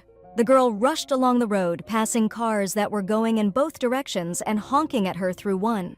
When she reached the bridge, there was a long traffic jam, and she knew that she would be too late. Therefore, Vanessa decided to test her parkour skills and drove off the bridge, then flying over a baby stroller. A couple of seconds later, it landed on the sidewalk, scaring pedestrians quite decently. But she had no time to pay attention to them, as she wanted to have time to intercept the boy. At the same time that the babysitter was riding her bike, Cody was still riding the bus, getting closer to his goal. It seemed to him that this trip lasted a very long time, and he was pretty bored during this time. And after a while, Vanessa had already arrived at the station and began to look out for the bus she needed from afar. Public transport had not yet arrived, and she had time to park her bike. She found a secluded place for a two-wheeled transport near the stop, and she went on foot. The girl still had a minute to spare before the bus arrived, and she prepared to meet the little fugitive. This minute flew by quite quickly, and the bus drove up to the right stop. Cody, who was sitting there, was just getting ready to go out and stretching his legs before leaving. All in thought, the unsuspecting boy soon came down the step of the bus. And Vanessa was already sitting at the bus stop, and now she was seriously going to talk to the boy. Cody was seriously frightened when he saw the nanny in front of him, but he could not understand how she found him so quickly. The girl only leaned over to the boy and asked where he was going to go all alone. Then she grabbed him by the scruff of the neck and added that he wouldn't get any more ice cream after that. Cody tried to break free from her grip, but he couldn't, and was angry that she had crumpled his suit. Vanessa assured the boy that a rumpled suit at the moment was the least of his problems. He still did not stop trying to free himself and shouted for the nurse to let him go. Without hesitation, the girl shook his jacket, and the boy fell out of it at the same second. Landing on his heel, the boy felt an unpleasant pain, but now he was more concerned about something else. He began to shout to Vanessa that he hated her, and the girl admitted that she was very sorry to hear this. Cody began to cry and curled up in a ball on the sidewalk, continuing to blame his nanny for not taking him with him because of her. But Vanessa objected because her job was to protect the little one, and she also tried to explain to him how dangerous his actions were. The boy still stood his ground, claiming that his father, who was now alone, was also in danger. The nanny tried to calm Cody down by saying that there were many bodyguards by his dad's side, but he thought they were all traitors. Then the boy directly shouted that after what happened to his mother, his father simply could not trust any of them. After that, Cody repeated Uncle Johnny's words that only family can be trusted, so he tried to protect his dad. Vanessa realized that in the boy's opinion, the bodyguards deliberately allowed the death of his mother. She tried to reassure the boy that the guards were doing their best back then, but Cody objected, stating that she didn't really know anything. The girl really didn't know how his mother was actually killed, but she understood the feelings he was experiencing. But Vanessa decided to convince the boy that he was wrong, and she did know something. Then, sitting down next to him, the girl sincerely admitted that she herself was not like those guards who had been before. She promised to protect Code with all her might, even if she had to save him from himself. Then she explained that he could hate her, even fight with her, but he would not be able to escape from her. The boy objected and quite confidently stated that he would still try to escape. After that, there was silence between them for a few seconds, and they only looked at each other. Cody still had no choice, and obeying the nanny, he returned home with her. After dinner, Vanessa, as usual, began to wash the dishes, and the boy began to ask to go to his room. Naturally, the girl tried to keep him close to her, although he swore that he would not run away again. The nurse had no doubt about it, because she was not going to take her eyes off him until his father arrived. A little later, Vanessa put the boy to bed and turned on the light in his room so that it was not so bright. Cody still hadn't fallen asleep. He wanted to wait for his father to put him to bed when he returned. The girl promised the little one that as soon as she saw her boss, she would immediately convey Cody's wish to him. Then she left him alone, and he wrapped himself in a blanket almost up to his head and felt that he was a little tired from the day. Vanessa also found this day quite active, and she decided to sit down for a while out of fatigue. Sitting right next to Cody's door, the nurse also remembered that she had not slept at all for the previous 2 nights. It made her even more tired, but she couldn't let Code run away again. Her eyelids, however, were very heavy, and Vanessa decided to close her eyes for a moment so that at least the fatigue would calm down a little. Unbeknownst to herself, the girl fell into a deep sleep, such that she did not even hear anything. In this position, when she was curled up, she was found under the door by Mr. Parvalone. Without touching the sleeping nanny, he decided to immediately check how his son was and went to his room. The boy was not quite asleep yet. As soon as he had time to doze off, he heard his father return. Oscar, leaning over him, confirmed that he had indeed returned, and Cody muttered that he missed him. The father asked the kid how his day with the nanny went, and he admitted that he almost got rid of her. Then the boy added that Vanessa was stupid, and he tried to run away from her to help his father. Oscar asked how his son knew where he was, and it turned out that Adam always entered the GPS coordinates in advance. Mr. Parvalone noticed that his son was cunning, and he also admitted that he also overheard the conversation of the guards. This showed the father how attentive his son was, and he was proud of this quality of his. Then the boy also admitted that Vanessa caught him, did not let him on the road, and returned home. It was time for Oscar to leave, but he promised his son that when he woke up, he would see him at his bed again. After bidding the baby goodnight, Mr. Parvalone left his room, quietly closing the door. There was one more task left unsolved, and the man needed to do something with the sleeping ball in his skirt. However, he was in no hurry, and first decided to put back on the shirt that he had taken off a little earlier. The shirt was just covered in blood, and Oscar did not want his son to see him in this form. Then he looked at Vanessa again, and in this position she seemed to him no more dangerous than a kitten. At the same time, Mr. Parvalone also understood that no matter what, his son was safe. Bending over to the girl, he tried to wake her up with soft words, trying to call her. The nurse heard the whisper of the boss in her ear and opened her eyes, but she did not have the strength to get up yet. Vanessa could only turn her head to him and realize that he had indeed returned. After that, Oscar helped the girl up and was going to accompany her to the room so that she could lie down normally. But Vanessa didn't want her boss to care so much about her and said she could walk herself. He did not argue with her and let her go, but as soon as he did, the nanny immediately almost fell back. Oscar was not confused, picked up the girl again so that she would not hurt herself and insisted on seeing her off. Vanessa was well aware that she had become very weak and had lost a lot of strength during these 2 days without sleep. At the same time, the boss did not scold her because he understood that Cody just wanted to meet him. And the nanny, in turn, decided to put a beacon in the boy's shoe, which Oscar considered very reasonable. Still holding the girl, who was falling asleep as she walked, Mr. Parvalone reached her room. At some point, the girl poked her nose into his clothes and noticed a rather unpleasant smell. Vanessa knew perfectly well what the smell was, because the boss smelled of blood. Oscar only grinned that the smell did not seem as pleasant to the girl as oranges. After that, Vanessa pushed him away from her and tried to enter the room herself, holding on to the furniture. She just kept muttering that little Cody should be kept away from all this. Oscar leaned over her again and asked her not to shout about it if she cared about her life. The girl was even surprised that her words really sounded loud. She did not notice it due to fatigue. Although at the same time, she knew perfectly well how her words should sound when she shouted.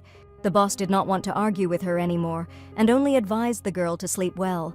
But she could not sleep in this house, although she herself was already falling off her feet, and dreamed of getting to bed. She tried to explain to her boss that someone was constantly watching her for some reason. The next moment, the nurse was lying on the bed and could not utter a single word more. At that moment, only one thought swirled in front of her closed eyes: that she had to sleep.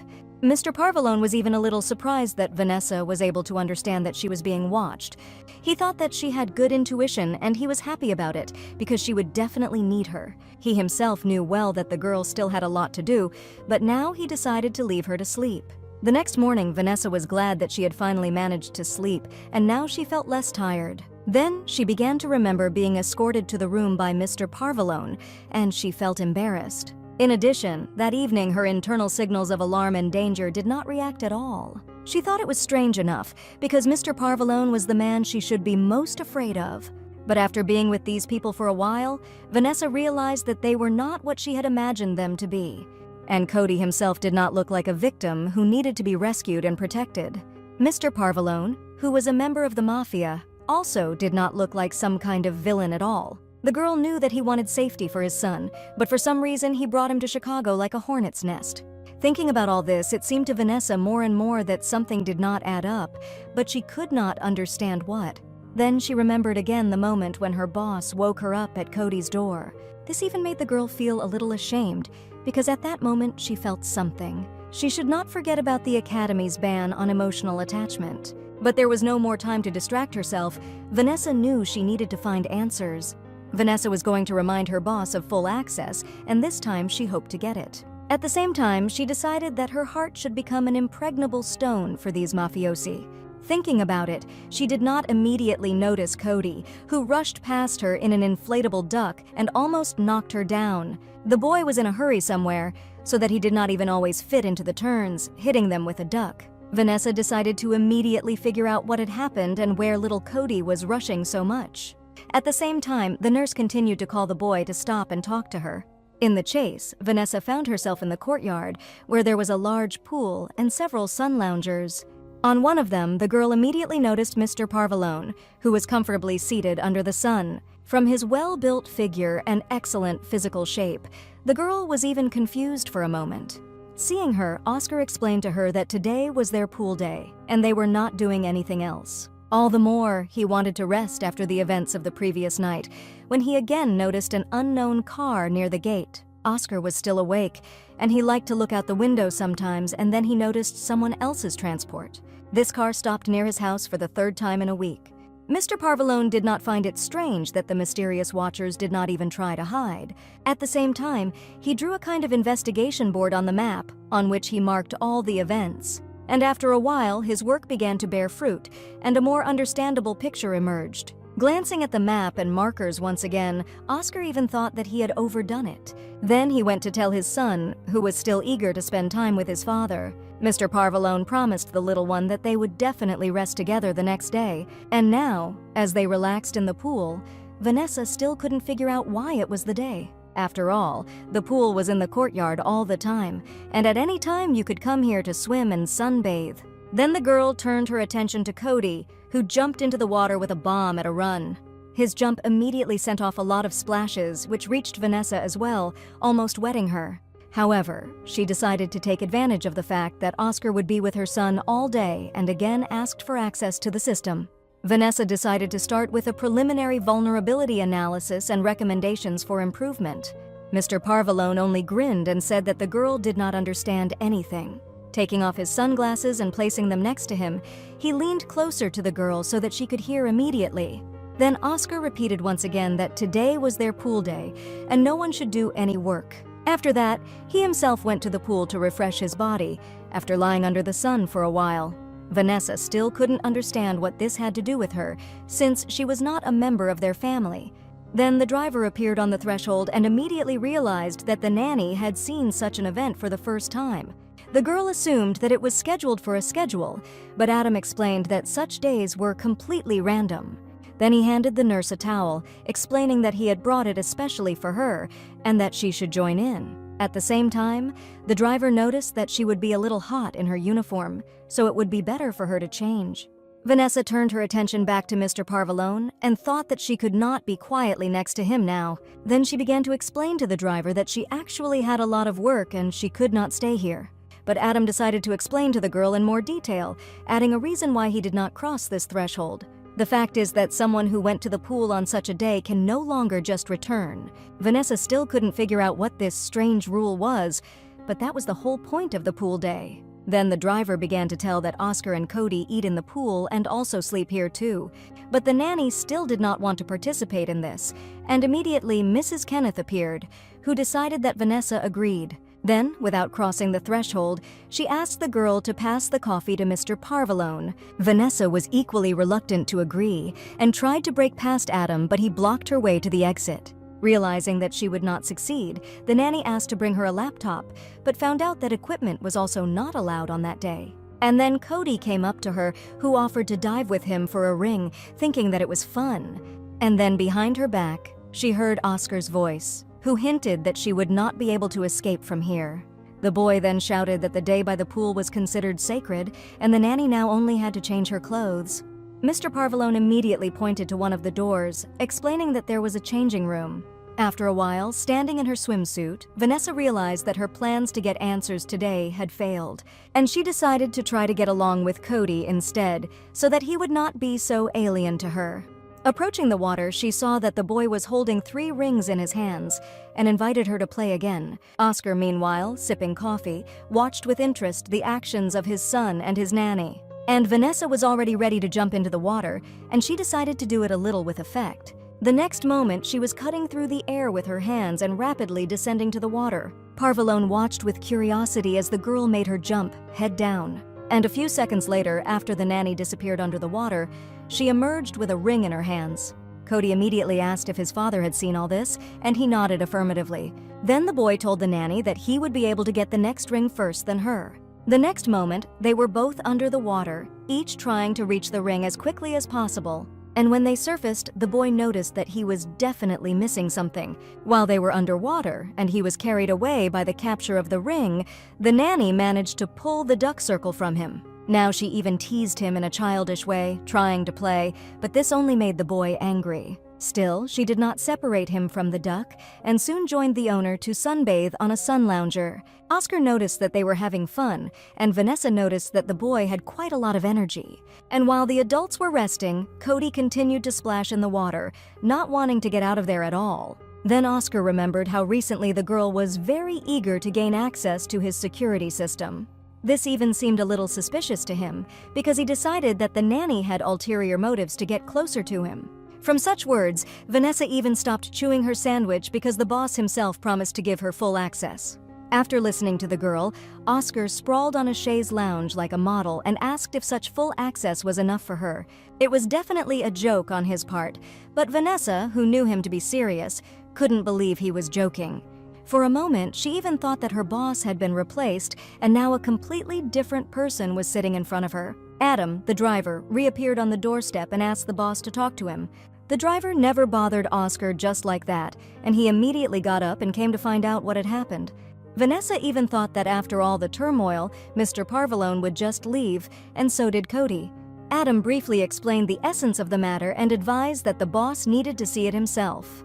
But Oscar could not leave here, because today was the day of the pool. But then he heard the words of his son, who also advised him to go. Mr. Parvalone was even a little glad that his son understood him and was not angry, so he agreed. But before leaving, he turned to Vanessa and asked her to look after the boy. Then he soon disappeared behind the doors, and the girl managed to notice that her boss looked a little frightened at the same time. Vanessa was well aware that something had happened, and something was not good, but she didn't know what it was.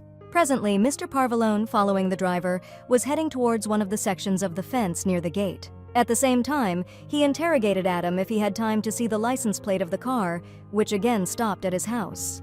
The driver admitted that at that moment he was in the kitchen, but was sure that these people had been watching for a long time.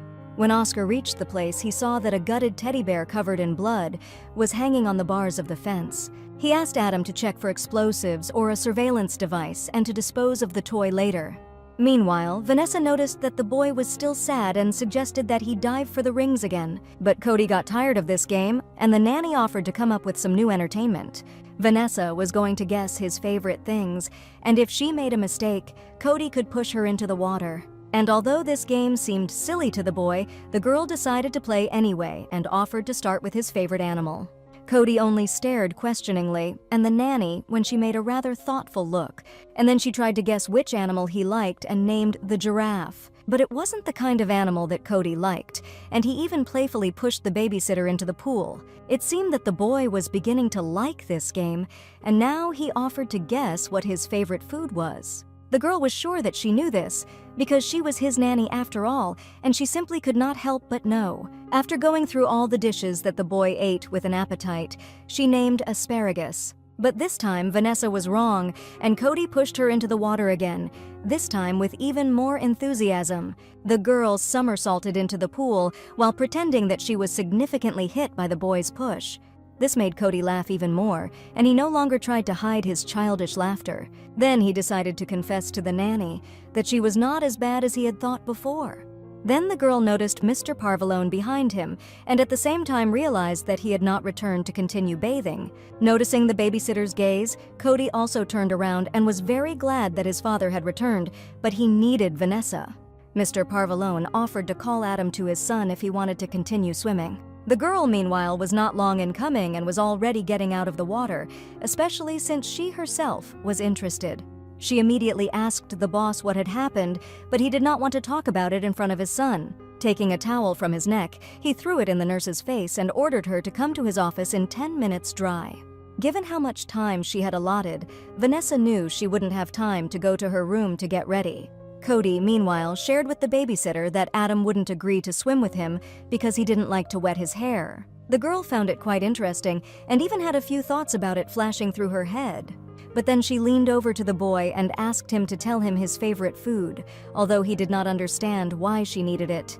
Vanessa smiled sweetly and explained that she was going to cook dinner and also wanted to pamper the little one with a treat. Then Cody admitted that he really likes the frozen dessert, which is similar to ice cream, but it also contains berries and nuts. The girl realized that this kid had beaten her, but promised to get him this dish, and he ran to change clothes, satisfied.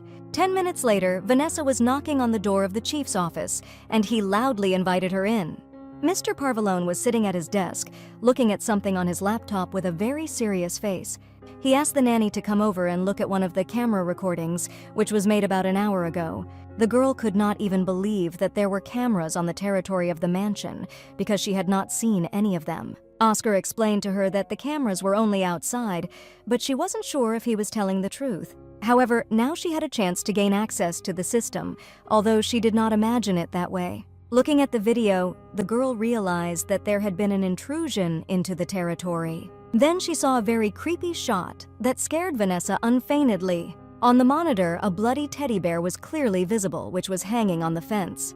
The nurse immediately determined that this was nothing more than a threat, and Mr. Parvalone fully agreed with her. The girl also expressed the idea that this is a threat to Cody, but that's why she came here to protect. Vanessa had no doubts about her abilities and was ready to deal with this situation. At the same time, she noticed that the boy's toy was not on the fence, which meant that those people did not get into the house. Then, she offered to look at the rest of the cameras, assuming that someone could still be exposed. After a while, they saw a muscular guy on the laptop screen who was holding a bear in his hands. The nanny also managed to notice something and asked the boss to bring the camera closer to the villain's shoulder. But even at maximum zoom, the image was not very high quality, and the girl admitted that she knew a suitable program. Oscar gave her a laptop, and she immediately got to work, without noticing a drop of water rolling off her hair. That drop fell on Oscar's shirt, and he thought that the nanny hadn't dried his hair well enough. Vanessa herself did not pay attention to this, and almost a minute later she had everything ready. The girl enlarged the image, and now it was possible to see the tattoo on the criminal's shoulder. The nanny knew that such tattoos were done in a Russian prison after 2 terms of imprisonment. Oscar thought her knowledge was incredible, but she saw it incredible that he had made enemies in just a month. Then the girl suggested that the Don of the Mafia Heir had some significant problems with the Russians. She also assumed that her boss had broken into their territory without knowing it, or that he had something they needed. And when the nanny again asked what he had forgotten in Chicago, he explained that he only made acquaintances and influenced people. Still, the girl was not joking, but Mr. Parvalone decided that it was his turn to ask questions. He was very curious how the nanny could know so much about organized crime. He began to seriously question her where she got such knowledge that goes beyond the duties of a nanny. Then the girl stammered, because she realized that she had unwittingly blurted out too much, and now she had to excuse herself. She began by doing research before accepting a job offer, but Oscar did not believe it, because then no more than an hour had passed. Vanessa began to back up her words by saying that many things were already known to everyone, and she had read about them. Mr. Parvalone could not stand it anymore and banged his fist on the table because it concerned his field of activity. Then he asked the girl again, and she admitted that they had been taught this in an elite academy. Oscar still did not believe the nanny, and she seemed more suspicious to him every minute. Grabbing the frightened Vanessa by the shoulders, he demanded that she tell the truth, otherwise he would kick her out. Then he added that he would never allow his son to be protected by a deceiver. The girl understood that this was a decisive moment and she had to say something to her boss. At the same time, Oscar must not find out that she is actually investigating the murder of her parents. At this time, Mr. Parvalone squeezed the girl's shoulders even harder and gave her 5 seconds to answer. Vanessa thought that she could put him on his shoulder blades right now, but it would end in defeat for herself. After all, she will be immediately fired and then she will no longer be able to find answers to her troubling questions. In a slightly trembling voice, the girl admitted to Oscar that she could get into big trouble later. He did not understand that Vanessa could be threatened more than he himself and asked for an explanation. The nanny admitted that there would be problems with the law, and with the academy, and with everyone in general, and it would end badly for her. Mr. Parvalone still did not believe the girl and assumed that she was a member of some gang. Vanessa definitely did not expect this, and was even surprised that her boss could think such a thing about her. He continued that the nanny was in a syndicate or worked for competitors and now came to spy on him. And then Vanessa cried out in fright that she was just a freelancer, and Oscar realized that this girl was a mercenary. The girl determined that her boss did not quite understand her, while trying not to laugh, and lowered her head. The nanny continued her story that she is a freelance hacker and sometimes does something illegal. Then she added that such people are called black hackers who really need money. Then she continued to play this role and said that despite all her actions, no one was hurt. At that moment, Oscar remembered the day when his son was kidnapped and the actions that the nanny lured to find him. The girl also began to tell me that, in fact, her work is not so difficult if you know what's what. At the same time, Vanessa does not get involved with criminal organizations, as well as syndicates or gangs. She just sits on forums on the darknet, and there you can find out absolutely everything about criminal organizations. Oscar wondered if her headmistress knew about this, and the girl began to ask him not to tell Barbara about it. Then, watching the boss's facial expressions, Vanessa realized that he was beginning to trust her again. He promised not to tell anything, and at the same time he had such an expression on his face that Vanessa did not like it very much. And she was not mistaken, because immediately after that, Mr. Parvalone asked the nanny to find someone for him. The girl hoped that this would not be a difficult task for her, and began to ask who exactly he needed. Without a word, Oscar took the laptop with his hand, showing that it was the criminal he wanted to find. It really wasn't difficult for Vanessa, but she needed a copy of this video to work. Oscar gave her a tablet with all the necessary files and allowed her to start the task, and he would look after his son himself.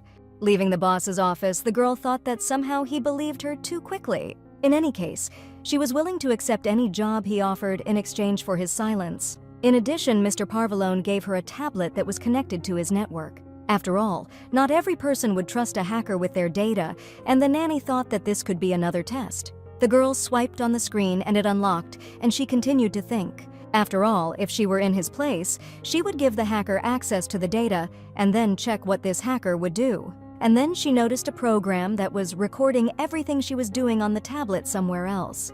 Vanessa decided not to disappoint her employer and was going to do everything so that he would like it. For her, it was a very simple matter, which she rather perceived as a show. At this time, in the south of the country, one of Johnny's trusted employees knocked on the door of his boss's office. The sight of this worker, named Simon, was very excited, and he claimed that there were some problems. At first, Johnny thought the employee was referring to his outfit, but that's not what he was going to say. Although he did not miss the word that he would try to change the cut of his clothes a little to a looser one. Johnny didn't really care about it at all, and he spat out the husks of the seeds into the jar in displeasure. Simon noticed that his boss was in a very unhappy mood, but he still had to tell. He was already tired of looking at the shaking worker and ordered him to tell what had happened. At the time, Simon admitted that the mirroring program had picked up unusual data entry, but Johnny asked for a simpler explanation, and he explained that apparently Oscar found their spyware. However, Johnny knew well that his nephew was not such an expert in computers as to detect this program so quickly. Then Simon added that background programs on the tablet are viewed, and Oscar can understand what to look for. The boss still did not see this as a problem because he did it specifically for his relative. Still, the employee was worried that Oscar might inadvertently remove this spyware, but Uncle Johnny was sure that his nephew would not do such a thing and began to spit the seeds again. And then he hit the jar on the table a little nervously, but at the same time he did not look excited. Johnny was sure that Oscar would not interfere with him, no matter what he did. Some time ago, the boss taught his nephew a lesson that he should remember for a long time. Meanwhile, Vanessa continued to poke her fingers at the keyboard of her laptop for information. To begin with, she decided to set up a facial recognition scanner based on the European Union and then expand it if necessary. The girl was sure that the mask on the face of the villain would not be able to deceive this program. And even if this person leads a hidden life, sooner or later he will still show up on camera. And while the search was being carried out, Vanessa decided to check on Cody, but immediately there was a signal that a match had been found. The girl thought it was strange that everything happened so quickly, but she decided to immediately check what the computer had found. There, she saw a photo of this guy who was writhing in different poses in front of the camera. Vanessa saw that the villain even had his own Facebook account, and this surprised her quite a bit. The guy was not at all shy about being filmed and quite often posted his photos and videos. Looking at them, the girl thought that she noticed something and began to dig further. At this time, Cody was looking out of the window into the street, as he was curious about what was going on there. He saw Mrs. Kenneth carrying a can of cleaner and a rag somewhere. Then Adam suddenly grabbed the baby by the collar and explained that it was very bad to stick your nose where it should not be. Cody took this as the driver decided to threaten him, but he explained that he was only saying a saying. Then the boy broke free from his hands and ran away, planning to investigate a case with the duckling. Meanwhile, Vanessa continued to study the information when she heard the boss's voice behind her. Turning around, she saw that Oscar was holding a plate of food that he had brought her. He explained that she had just missed dinner, but the girl was more worried about whether Cody had eaten. The boss assured that Mrs. Kenneth was taking care of his son, and then noticed that Vanessa had found the criminal. The girl admitted that she found him faster than she expected, but at the same time, something is missing from his photos. The nanny opened one photo where he was without a t-shirt and asked the boss to take a closer look. The same shoulder was turned there, and Oscar immediately noticed that the guy was missing a tattoo. At the same time, he did not understand what this meant and thought that most likely the program was wrong. But Vanessa assured that it was him and that he did not even have a twin brother because she checked the records of the maternity hospital. Mr. Parvalone then decided that the villain had a tattoo quite recently, but the nanny recalled that he had also recently served 2 terms in prison. Then she told me that this photo was 2 weeks old, and if the guy had gotten the tattoo recently, it would still be healing.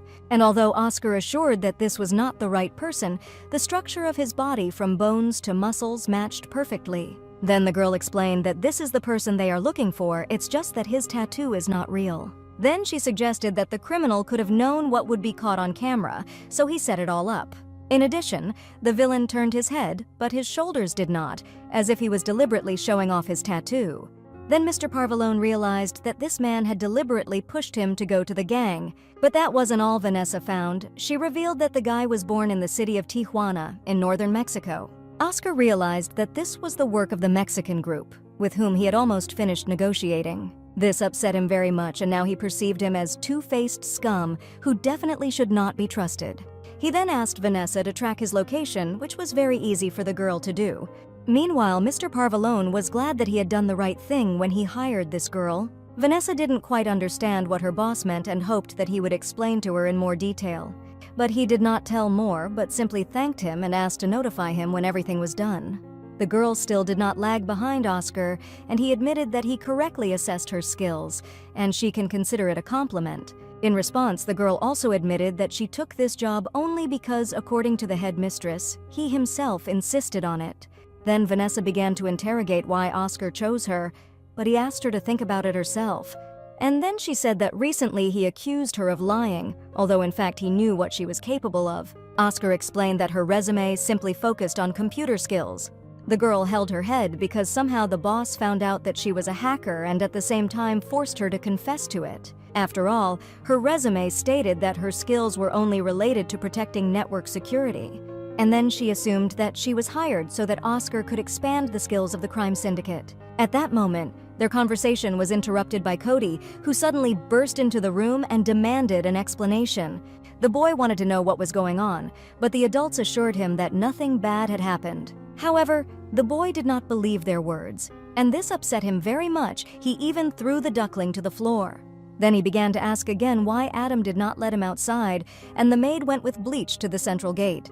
In addition, there are now 2 guards on duty at the back door of the house instead of 1, which was not the case before. Cody also realized for sure that these 2 were whispering here and again demanded that they explain everything to him. Oscar explained that Adam just keeps the baby clean, and the second guard is being trained. In addition, Mrs. Kenneth always cleans something, and he once again discussed her duties with Vanessa. The girl understood everything that the boss said, but she did not like the way he spoke about her. But Mr. Parvalone had already taken his son in his arms and added that it was the duty of the nurse to protect him above all. Oscar then turned to the nanny and asked her to confirm all the words he had said to his son. The girl remembered Barbara's admonition that first of all she must take care of and protect the child and obey her superior. And now, as much as she wanted to add something, she remembered not to break the contract. She should also act if there is a threat to Cody, and now she has confirmed the words of the chief. Vanessa had to protect the boy, even if it played into the hands of his father. Of course, she didn't quite like the situation right now, but she thought of Cody first. And the elite nanny was ready to protect him or anything, making every effort to do so. At the moment, she tried not to pay attention to the fact that Oscar could take advantage of such opportunities. Left alone, the girl got back to work and sat at her laptop until late at night. When everything was ready, she went to the chief's office and knocked softly on the door. He was not long in waiting and immediately opened it to her and asked what she had found. The nanny reported that all the locations where that criminal was seen are not related to his house or legal business. This seemed to Mr. Parvalone even very suitable, and it was evident that he was already up to something. But he also understood that, after all, Mexicans would clearly have more worries and forget about his family. Oscar went to his investigation board, although the nanny preferred not to find out the details. After making a few more marks on the map, the boss asked if the girl had anything else to do with him. Vanessa wanted to coordinate drawing classes for Cody with him the next day. She believed that the boy had talent and he needed to develop, so Oscar decided to send Adam with them. Vanessa had thought they would take the train, but Mr. Parvalone insisted on his decision. Then the nanny came out and her boss noticed that she was starting to treat him again. Still, he needed this girl, and he didn't dwell on her changeable behavior. Moreover, he did not need to be distracted from his main task, and he made a few more marks on the map. The next morning, Vanessa went to the kitchen to cut an apple for the little pupil. Presently, Mr. Parvalone appeared, who wanted to ask Mrs. Kenneth to make him coffee. But he did not find her on the spot, and instead of her, Vanessa was in charge of the kitchen and decided to make him a drink herself.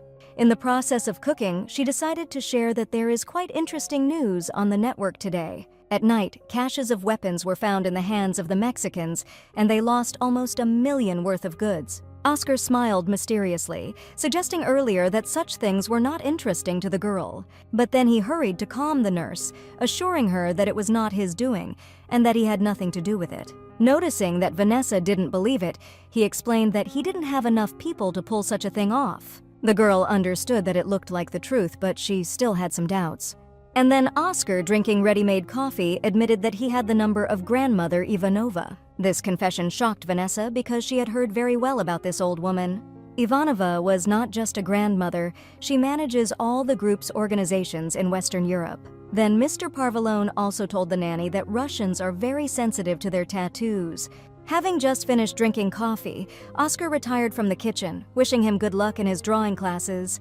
Left alone, Vanessa thought about the fact that this man had more connections than she had previously thought. After a while, the nanny had already arrived with Cody at the right building, although the boy did not see the point in it. He believed that he could draw at home, but the girl hoped that here he would be able to find new friends. But Cody didn't think he needed friends at all, but Vanessa insisted on giving it a try first. Soon they found themselves between other people who simply admired the boy's costume, and they thought about the girl, judging by the uniform, that she was from Britain and she must have been sent here on purpose. Vanessa, meanwhile, advised the boy to be polite to everyone, although he thought that the world would not be kind to him in return. At this moment, the girl even thought that by this act she doomed innocent children to meet him. And as soon as Cody got into the crowd of kids, they immediately began to wonder who he was and whether he was at church or at a party. The boy decided that the children thought so, judging by his outfit, but the costume is not necessary only for parties.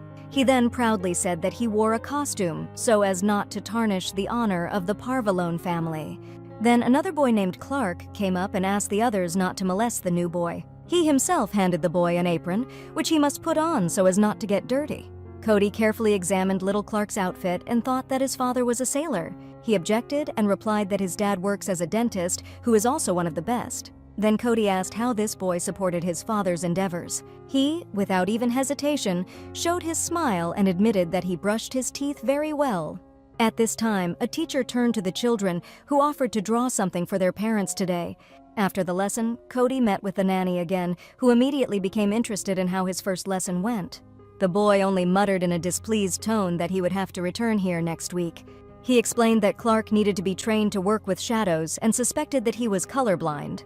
In the car, the driver began to ask the boy what he had drawn, but Cody did not make the drawing for him today. Then Adam hoped that the boy would create some masterpiece for him next week. Then he decided to share with the boy what he really likes when painted with a mosaic.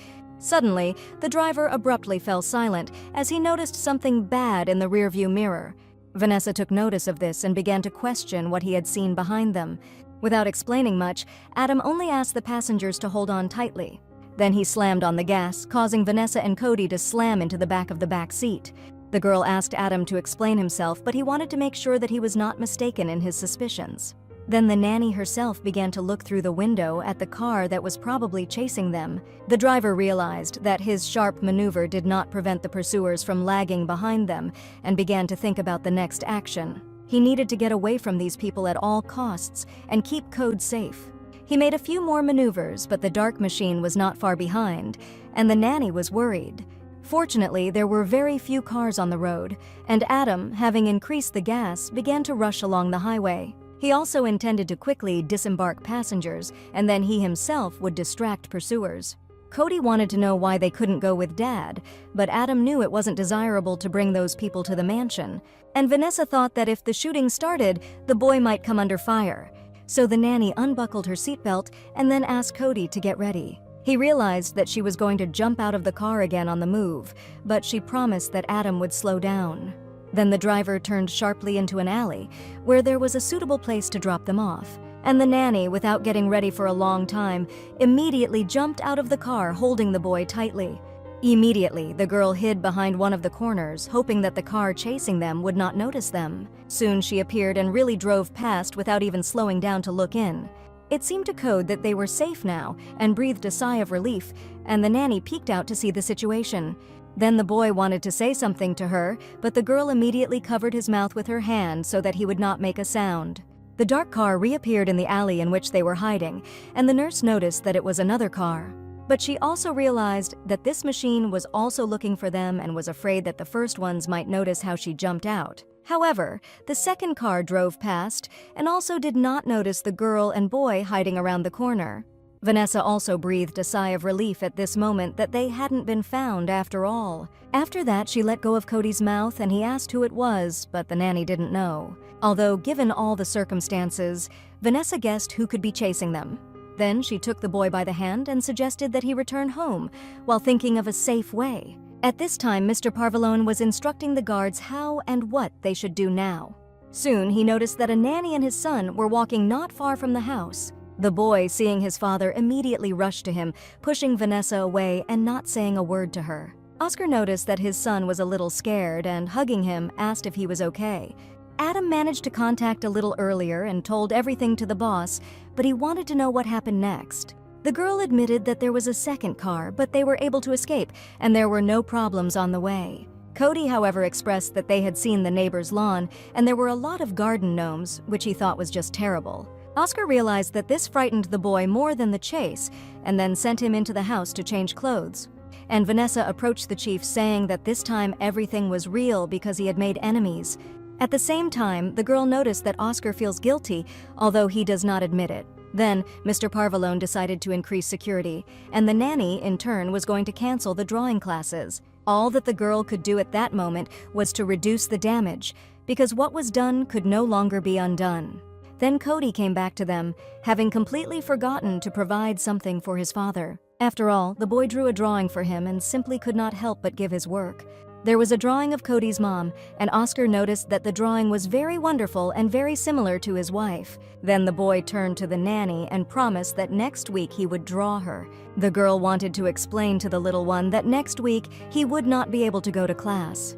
But Oscar put his hand on her shoulder, making it clear that she shouldn't talk about it. Mr. Parvalone wanted to hang the drawing in his office, and Cody decided to find a frame for it.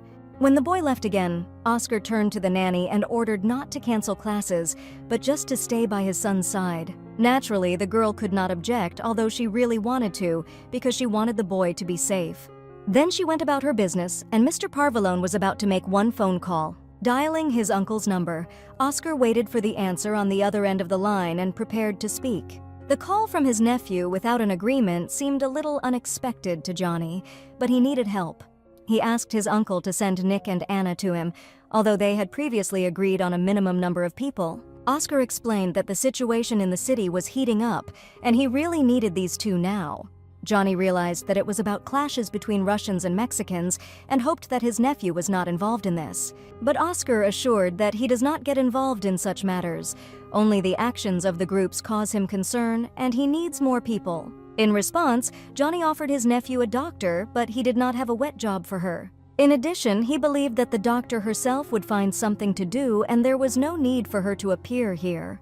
Then the uncle agreed, but Nick and Anna still had things to do, and they would be able to arrive at Oscar only next week. After they agreed, Johnny did not forget to also inquire about the affairs of little Cody. At the end of the conversation, Oscar thought that his uncle knew about the persecution and that he himself was thinking about the Mexicans. Then he saw a driver running up to him, out of breath, and immediately reporting that he had broken away from those people.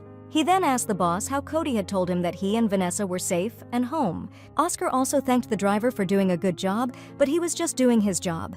Then Adam suggested that Vanessa should be thanked since she is just a champion in jumping out of the car. The driver also believed that the boss was very lucky to have her, despite where he found her. But Mr. Parvalone thought that luck had nothing to do with it, so he trusted his inner voice. Looking at the windows of the house at that time, Oscar also noticed that the nurse was standing there by the window and also looking in his direction. In the late afternoon, Vanessa settled down on the bed with the tablet, and again she found something. There were no files on Oscar's network that were more than a couple of months old.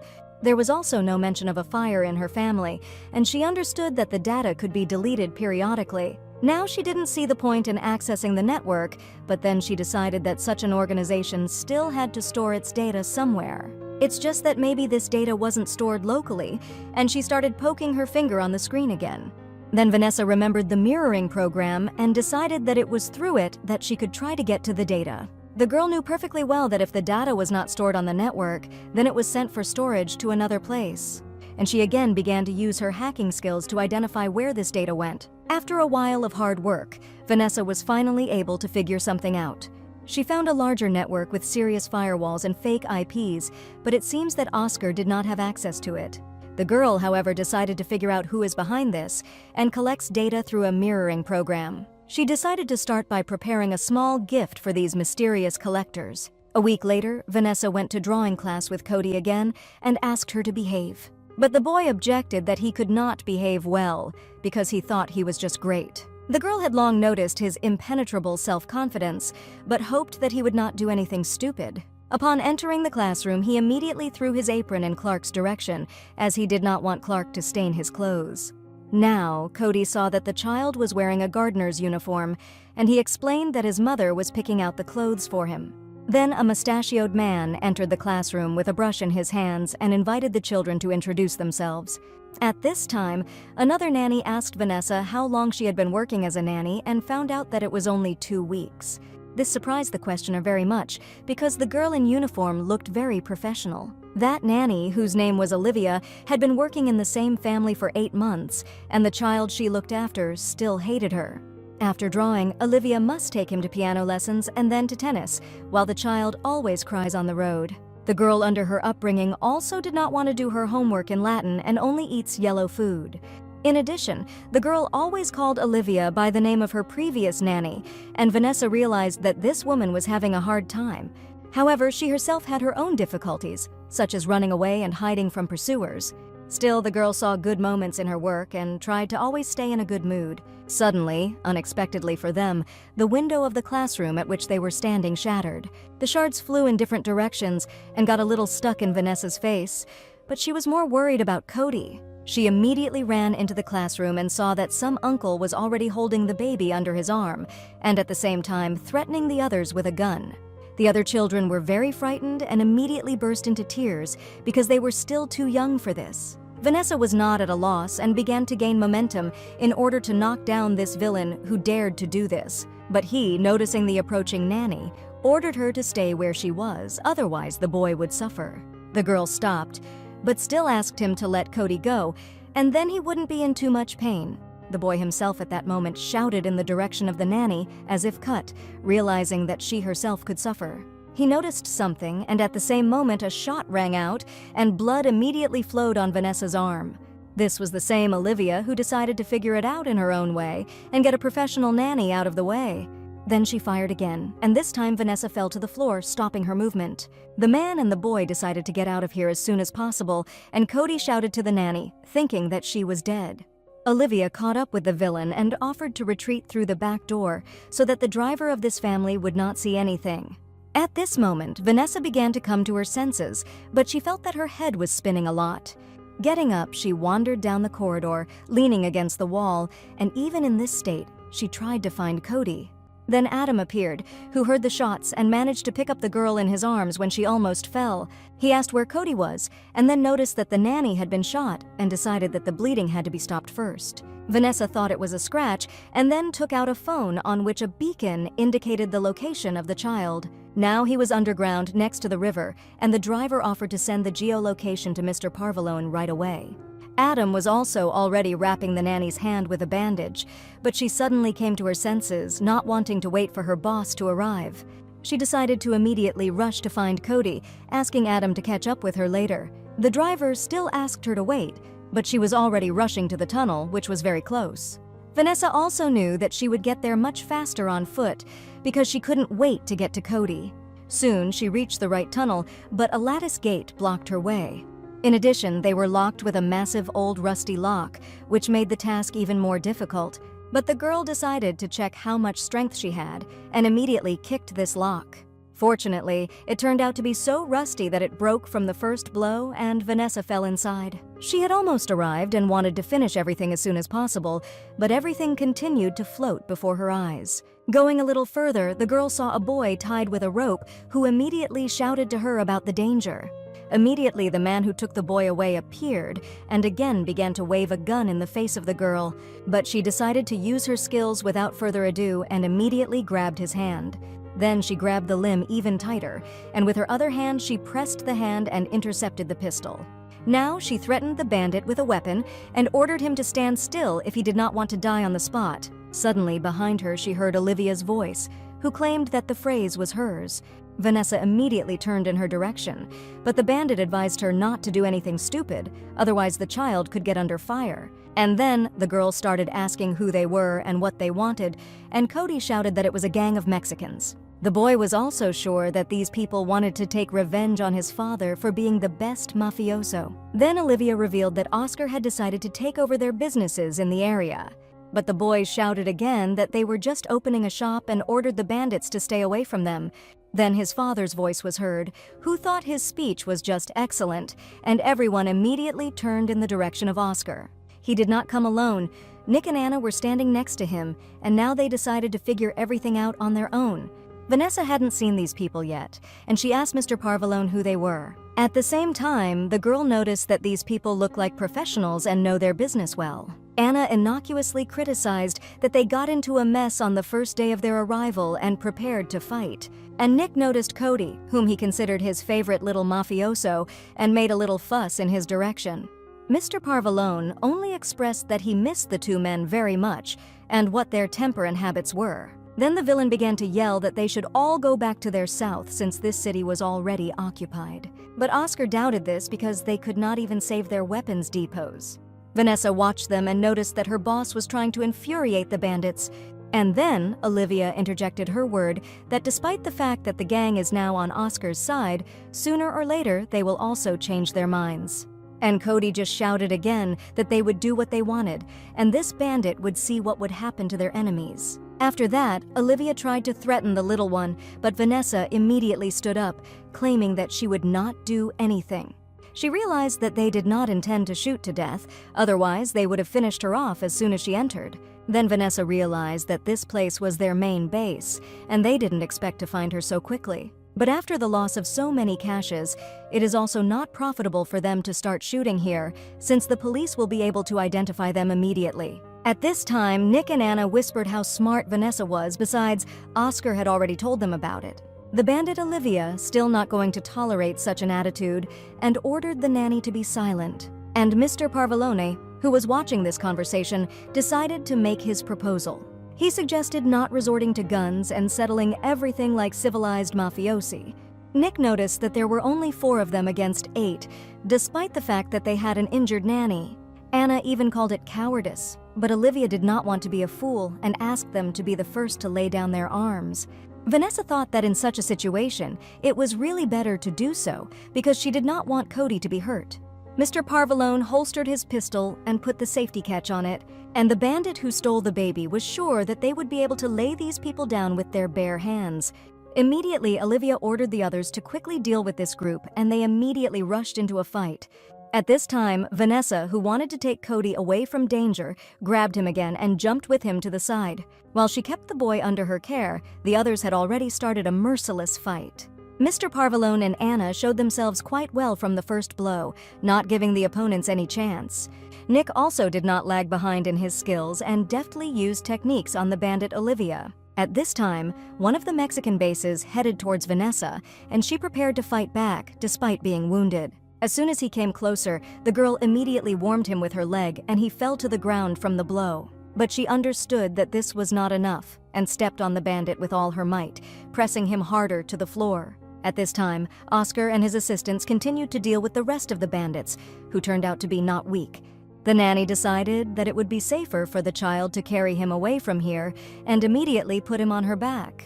And immediately another bandit flew in front of her nose, who was well treated by Nick. Before Vanessa had time to reach the exit, everyone from the Mexican group was lying on the ground, immobilized. Cody immediately jumped down and ran over to his father, still praising him for doing so quickly. At this time, Nick came up to Vanessa and noticed that she, as for a nanny, fought very well.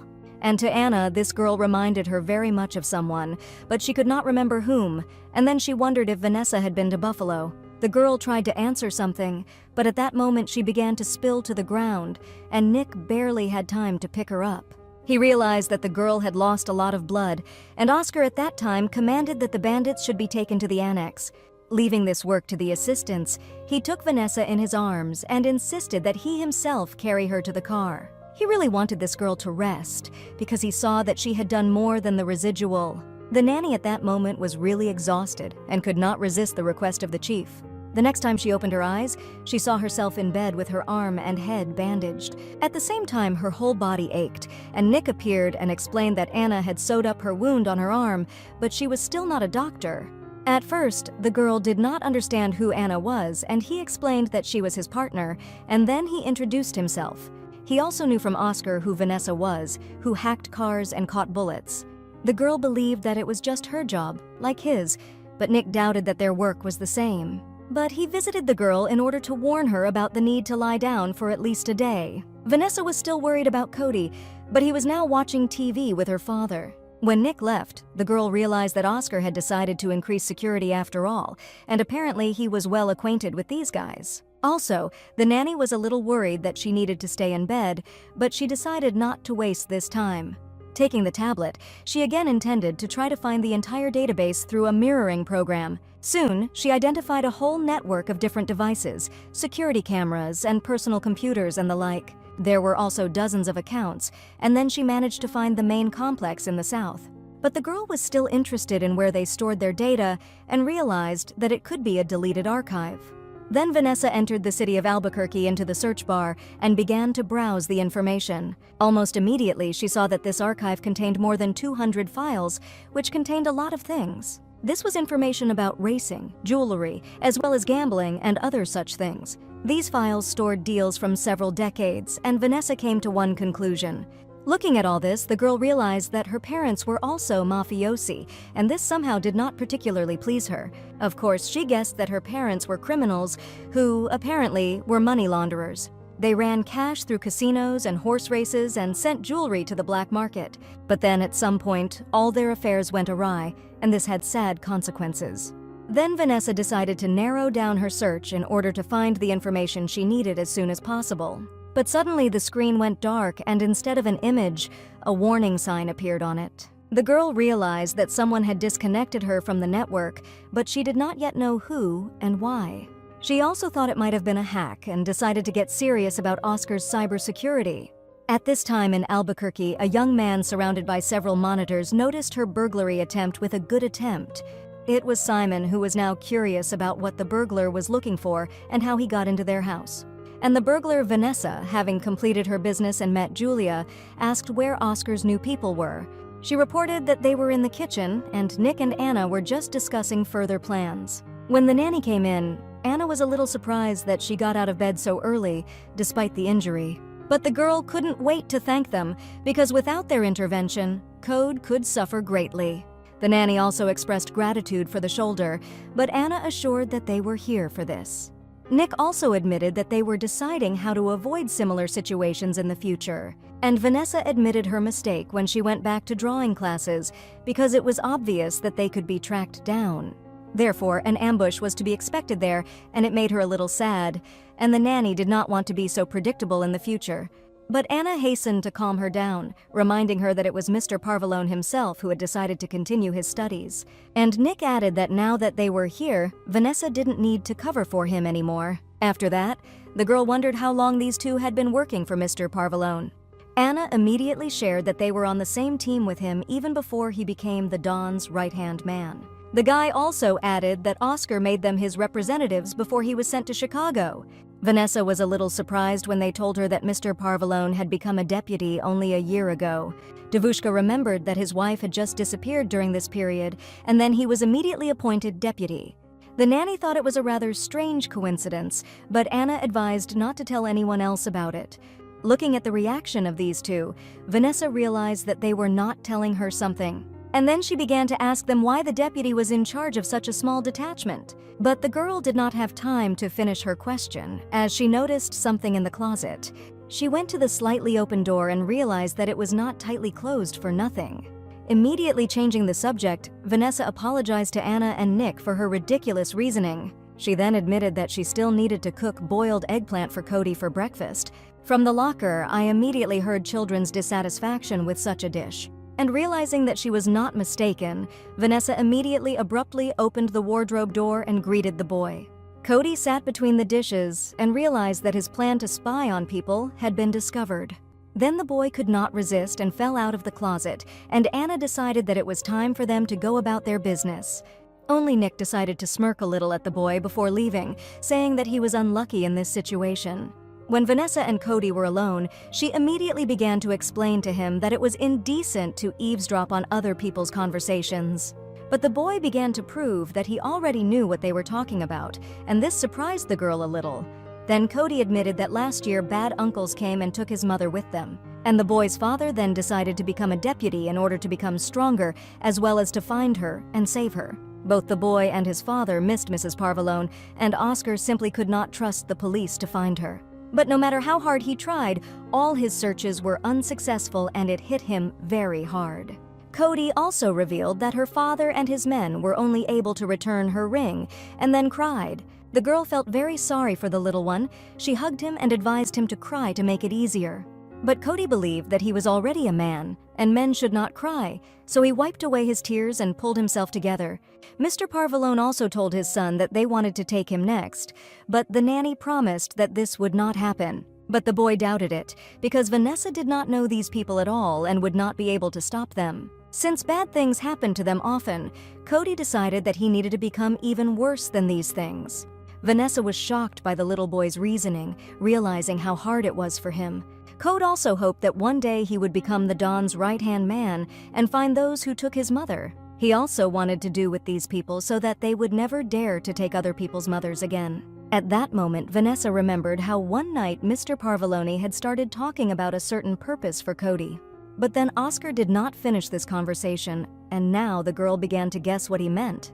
Vanessa was also well aware that it would be much more difficult to do this than one could imagine. At this time in Albuquerque, Simon, after noticing the hacking of the system, thought about how to fix the situation. He went to the doctor's room and knocked on the door, hoping that she was at home.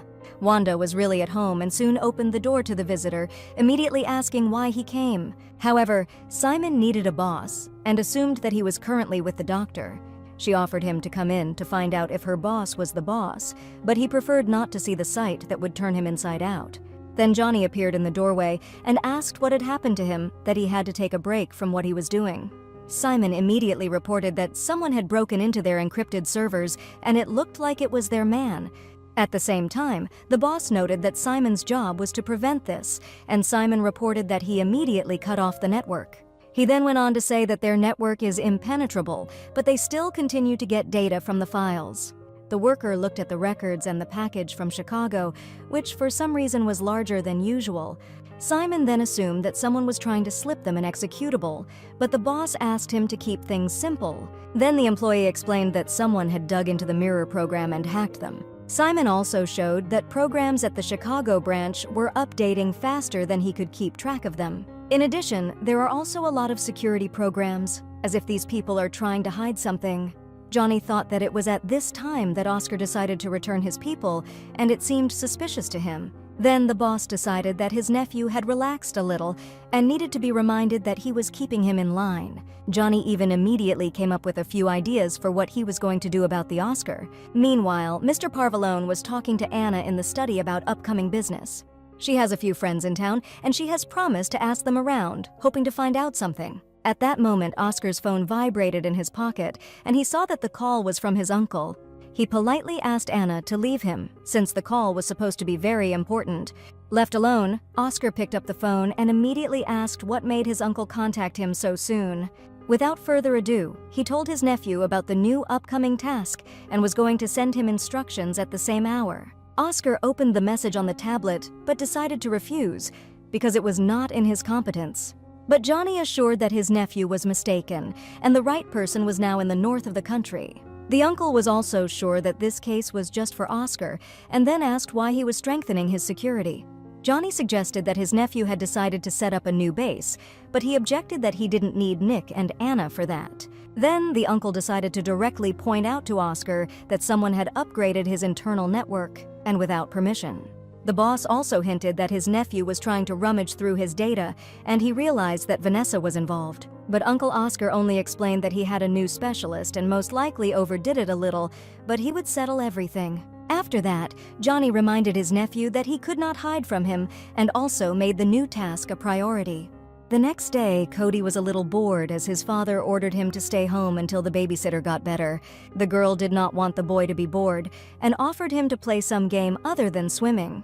Cody asked what games she was referring to, and Vanessa went on to list a few, including hide and seek and charades. But all these games seemed dumb and uninteresting to the boy, and he buried his face in the back of the sofa again. And then suddenly he jumped up and happily exclaimed that he had figured out what to play, and suggested a game of spies. Vanessa tried to guess that he was going to spy on his father, but the boy pointed to the guards in the garden. They were building something there, but Cody was sure that these people were up to something and led the nanny with him to the window. In the street, several workers were running around with boards and shovels, and there was nothing to indicate that they were doing anything suspicious. But the boy was sure that he was right and hoped that the nanny also wanted to find out what the workers were doing. Vanessa agreed, and Cody was happy about it, and then added that they would need ninja masks to play. Soon they were hiding down the corridor with balaclavas on their heads, trying to step very quietly and unnoticed. Then Mrs. Kenneth passed them and promised that no one would find their bodies if she found out that they had been in her room. Then the nanny and the boy crept up to the window, and Cody saw a pile of wood, as if people were building something. Vanessa looked around at the initial structure and suggested that it might be a shed for garden tools. But there was a separate room in the garage for the inventory, and now Cody thought deeply about why he needed the shed as well. The girl was also of the opinion that it was not necessary to take a team of selected guards to build it. And then Anna appeared behind them in a swimsuit and invited Cody to swim with her. He was very happy with this offer and immediately rushed to change into a bathing suit. Vanessa, noticing Anna's questioning look, tried to explain that she was just playing with Cody. But she, in response, only advised the nanny not to get involved in this, and also not to ask unnecessary questions. Then Anna notified the nanny that Oscar wanted to see her, and she herself would look after the boy for the time being. The girl decided not to keep Mr. Parvalone waiting, and very soon she knocked on the door of his office. He opened it for her at once and invited her in, but he seemed too polite to her. At first, Oscar asked how her shoulder was, and she reported that everything was fine, and the bullet did not hit the bone. Her boss then thanked her for keeping her promise to protect Cody, even at the cost of her life. But the girl actually did it instinctively and without hesitation because, first of all, Cody was just a child. Then Vanessa realized that the conversation was gaining a domestic character and asked what her boss wanted from her. Oscar did not hesitate and asked the girl to find another person for him, and this was important to him. Vanessa immediately assumed that a new threat had arisen and immediately looked through the window at Cody in the pool. But Mr. Parvalone did not mean his son. This time he needed to find a person, and he handed the nurse a photograph. Looking at the face of the man in the photo, Vanessa noticed some resemblance to Oscar.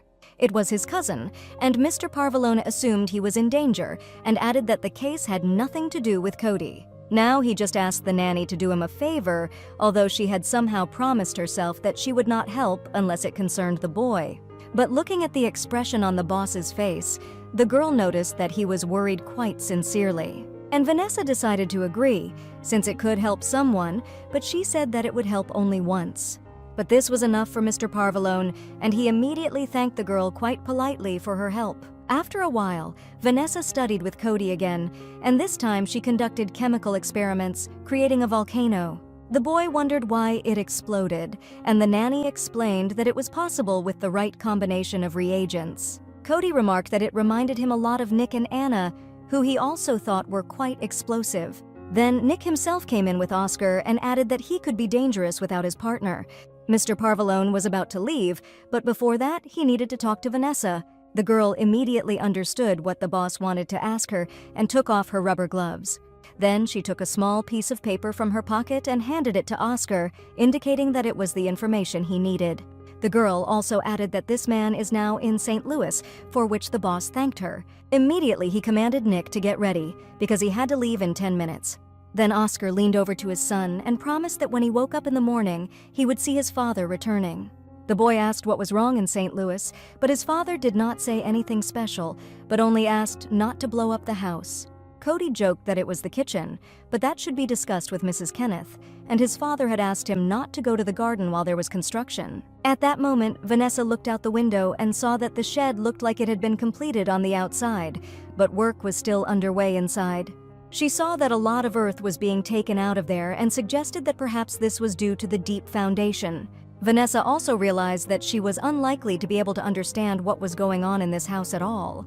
Then she noticed that Cody was about to drop the reagent into the volcano and shouted at him to put on his goggles. Late in the evening, Mr. Parvalone's car had already reached St. Louis, and soon they were in the right place. Nick assumed that the man must be in this place now if his daily routine was correct. But Oscar was sure of this, but Nick still asked the boss to be careful because he himself was not yet sure of Vanessa.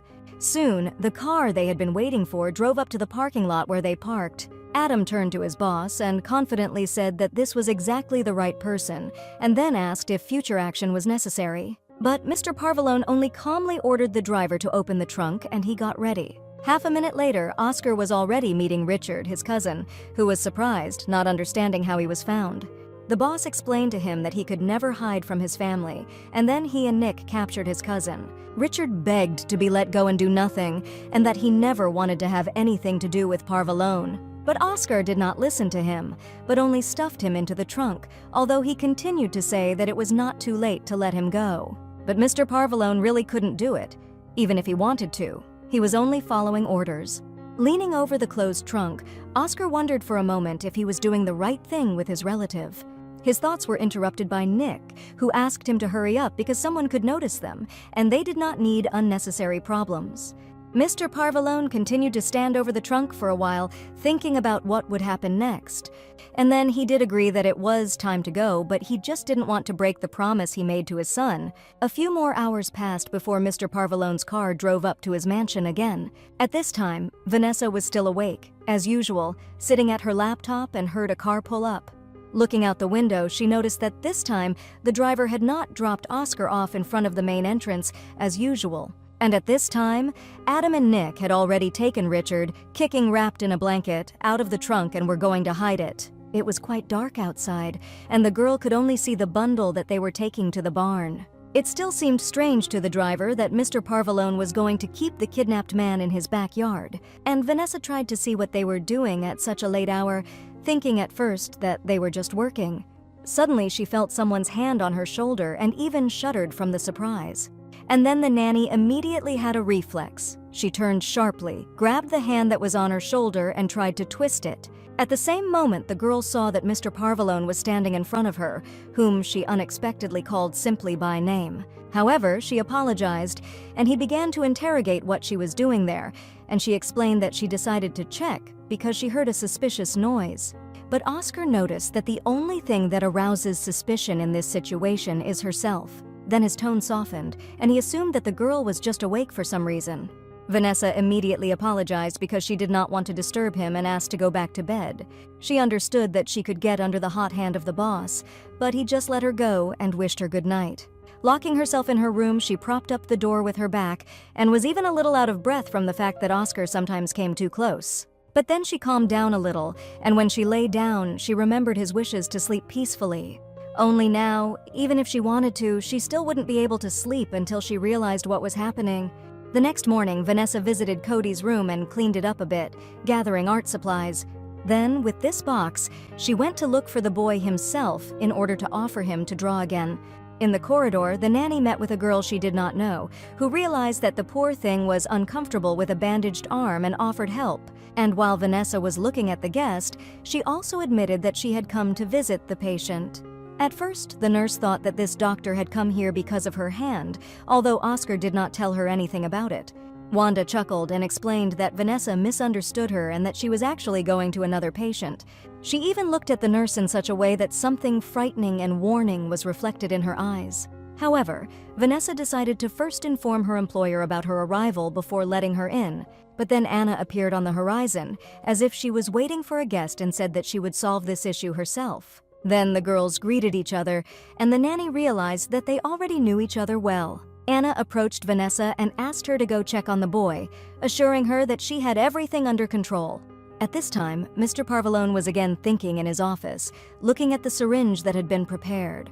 Soon the door opened and Nick told the boss that the long-awaited guest had already arrived and was waiting.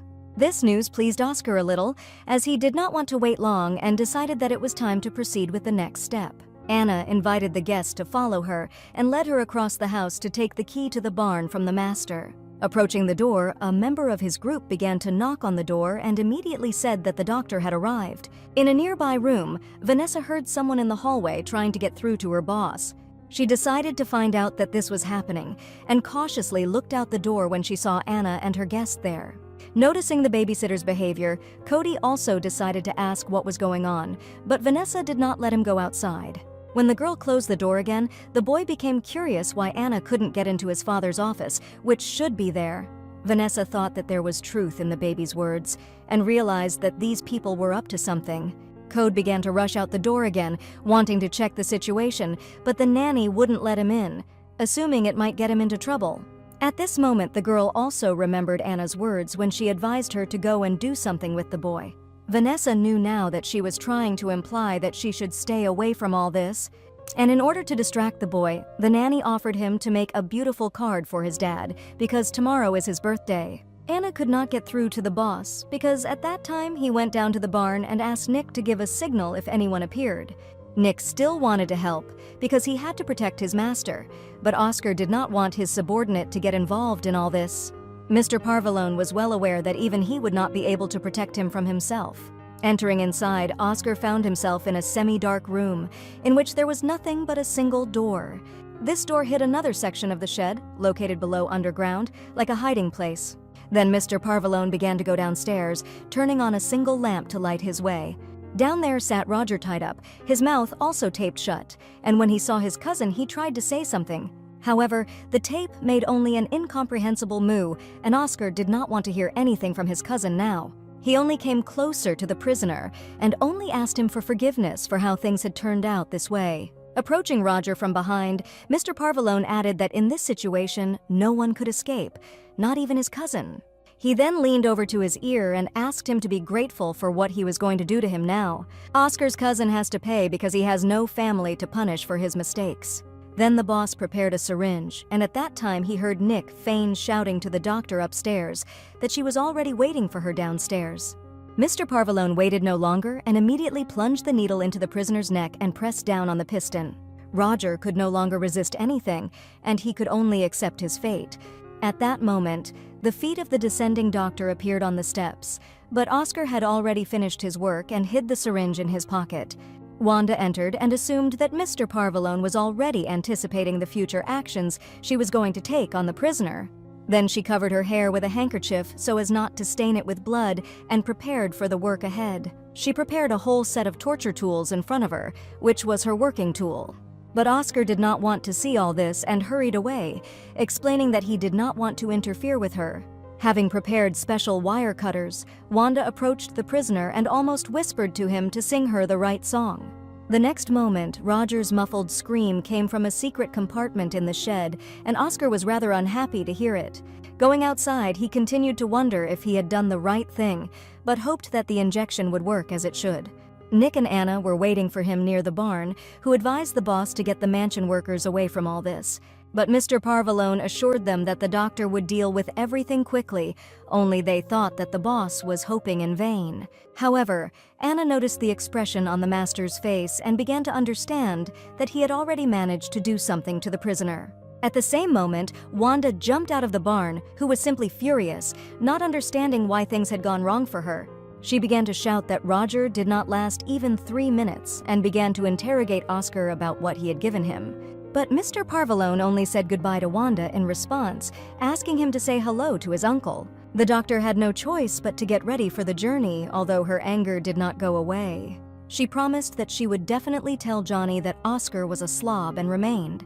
At this time, the nanny looked out the window at what was happening while Cody drew and gave new ideas for the masterpiece. Vanessa soon noticed that the doctor had not stayed in that shed for long and was leaving the mansion in a gloomy mood. But this was not all that puzzled the nanny, because on Wanda's robe, the girl also saw a considerable number of bloodstains. Vanessa began to suspect that something bad had happened in the barn, but she decided not to devote herself to it this time. Still, Curiosity overwhelmed the girl, and left alone in the room in the evening, she decided to look at the tablet. Even realizing that this could turn into problems for her, Vanessa decided to look at the cameras. The nanny began watching from the moment Mr. Parvalone's car returned back to the estate the day before. Then the girl was able to see in the black and white image of Adam and Nick, who were dragging 100-and-something knot light. Looking closer, Vanessa was somewhat horrified as she realized that a body was wrapped in a blanket. It was late then, and it was dark enough in the garden to make out what was going on next. But the nanny knew that the cameras were multispectral and decided that this should definitely help her. By switching to infrared mode, Vanessa was able to understand from the image that two men were dragging a living person. But then Vanessa again came to the terrible understanding that this man was still alive at that time, and now his fate is unknown. Then the girl remembered that the doctor had left after lunch, and that night they could again carry the body.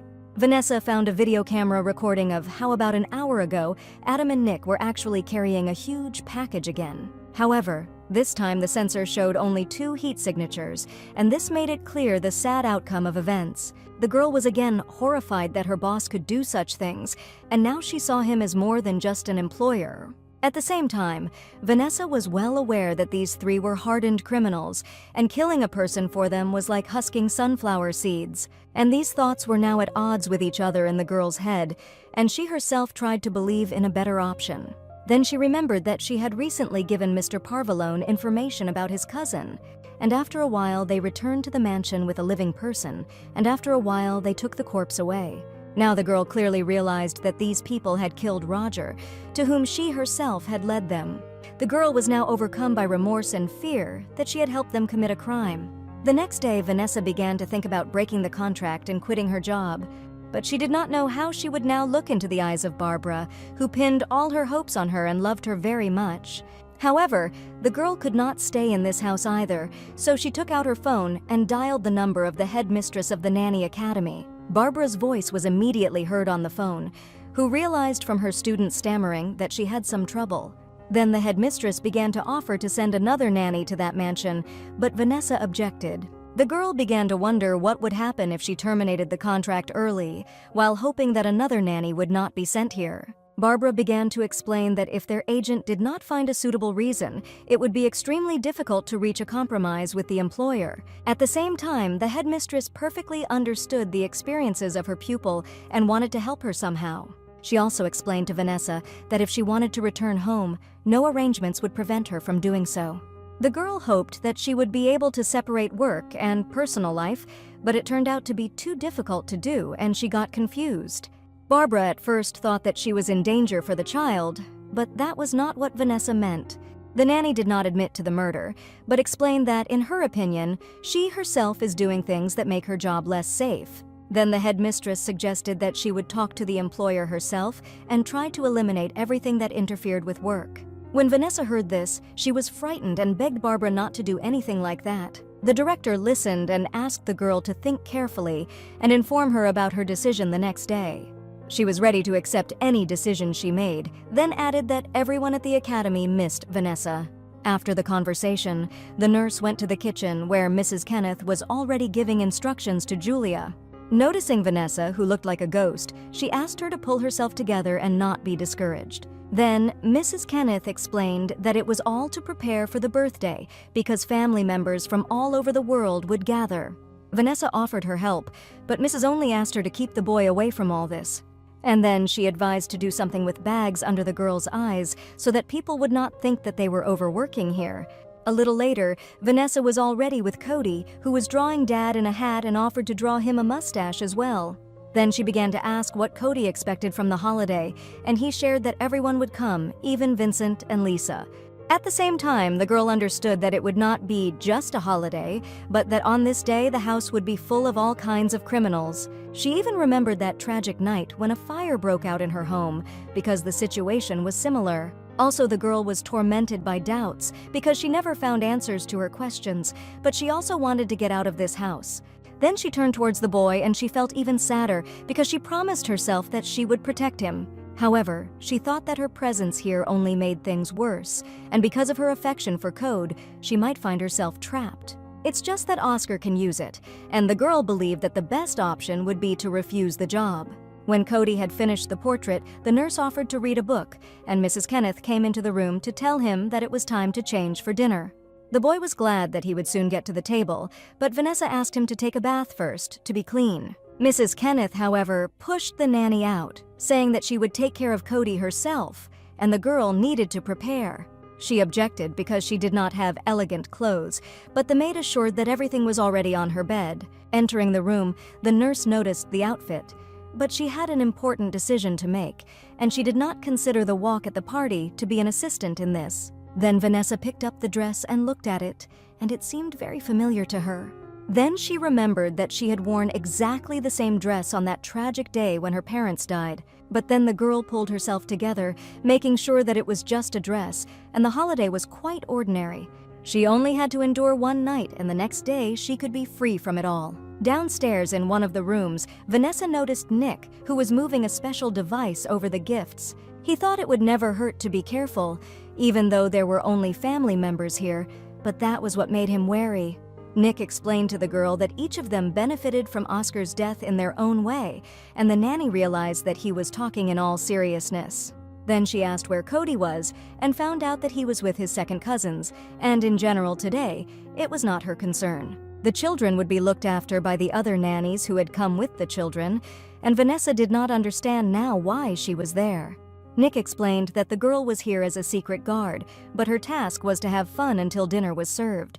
Already at dinner, Vanessa was instructed to notice everything suspicious that seemed funny to her in a house full of mafiosi. Meanwhile, Don Johnny was talking to his nephew and told him that the doctor was very disappointed because she had not received anything. But Oscar reminded him that he didn't need her services, and Johnny reminded him that he was the one who gave the orders here. Only the nephew carried out the order, grabbing Roger and waiting for the arrival of the doctor, and there was no question of the prisoner's condition itself. Johnny only sighed heavily because he demanded only unconditional obedience, and his nephew was trying to plot against him. The uncle then hinted more menacingly that he might find a more appropriate way to motivate him. At this time, they noticed how a girl in a red dress appeared not far from them, who went out to breathe fresh air. Johnny immediately began to ask his nephew what kind of new employee he did not yet know about. Oscar called Vanessa and decided to introduce her to his uncle Johnny Parvalone, who also came to the party. He also introduced his uncle to Vanessa as his son's nanny, and who is very well suited for this. The girl hesitated a little because she did not expect to meet so soon with the head of the mafia, standing above everyone. At the same time, she had already learned that every crime and every terrible act found in the archive led to him. And then Vanessa came to the conclusion that Johnny must be the person who knows about everything that happened that night many years ago. But she only greeted her politely, and Johnny began to ask where she had been taught, noting that she looked too young for a nanny. The girl wanted to answer but noticed Oscar's look, which showed that she had to lie. And she cunningly evaded the answer, explaining that the uniqueness lies in the fact that all the secrets of the preparation remain undisclosed. Johnny thought the girl was a little cocky, but he assumed that her competence might be behind it. Moreover, the uncle knew how scrupulous Oscar was about his son's safety. Then Johnny decided to call the waiter, demanding that he be served another martini with triple olives. Looking at the main boss, the girl could not understand how he managed to smile after everything he had done. She immediately wanted to leave because she could not look at it for a second and hurried away. At the same time, she could still hear how Johnny thought she was a cheeky girl, different from everyone else. Vanessa could not stay here anymore, despite the contract, the promise to the boy, and so on. Her intention was to leave, perhaps even right now, but then Nick suddenly appeared in front of her. The girl even took her breath away a little, because she did not want to see anyone at that moment. Nick addressed her, informing her that dinner had been served, but the nurse objected, explaining that she was not feeling well. But it seemed that the guy did not care at all and insisted that Vanessa should be present at this dinner. No matter how hard the girl tried to excuse herself from the upcoming dinner, Nick did not let her go and reminded her that this was the boss's order. Upon entering the building, Vanessa saw 3 children, including Cody, and strange children were carefully examining their brother's beautiful nanny. The girl noticed that Cody was trying to act like a good host, and he confirmed that he was also showing good places. Vanessa noticed that right now this boy looks so adult and very confident. Then she remembered her childhood, when she herself felt just as confident.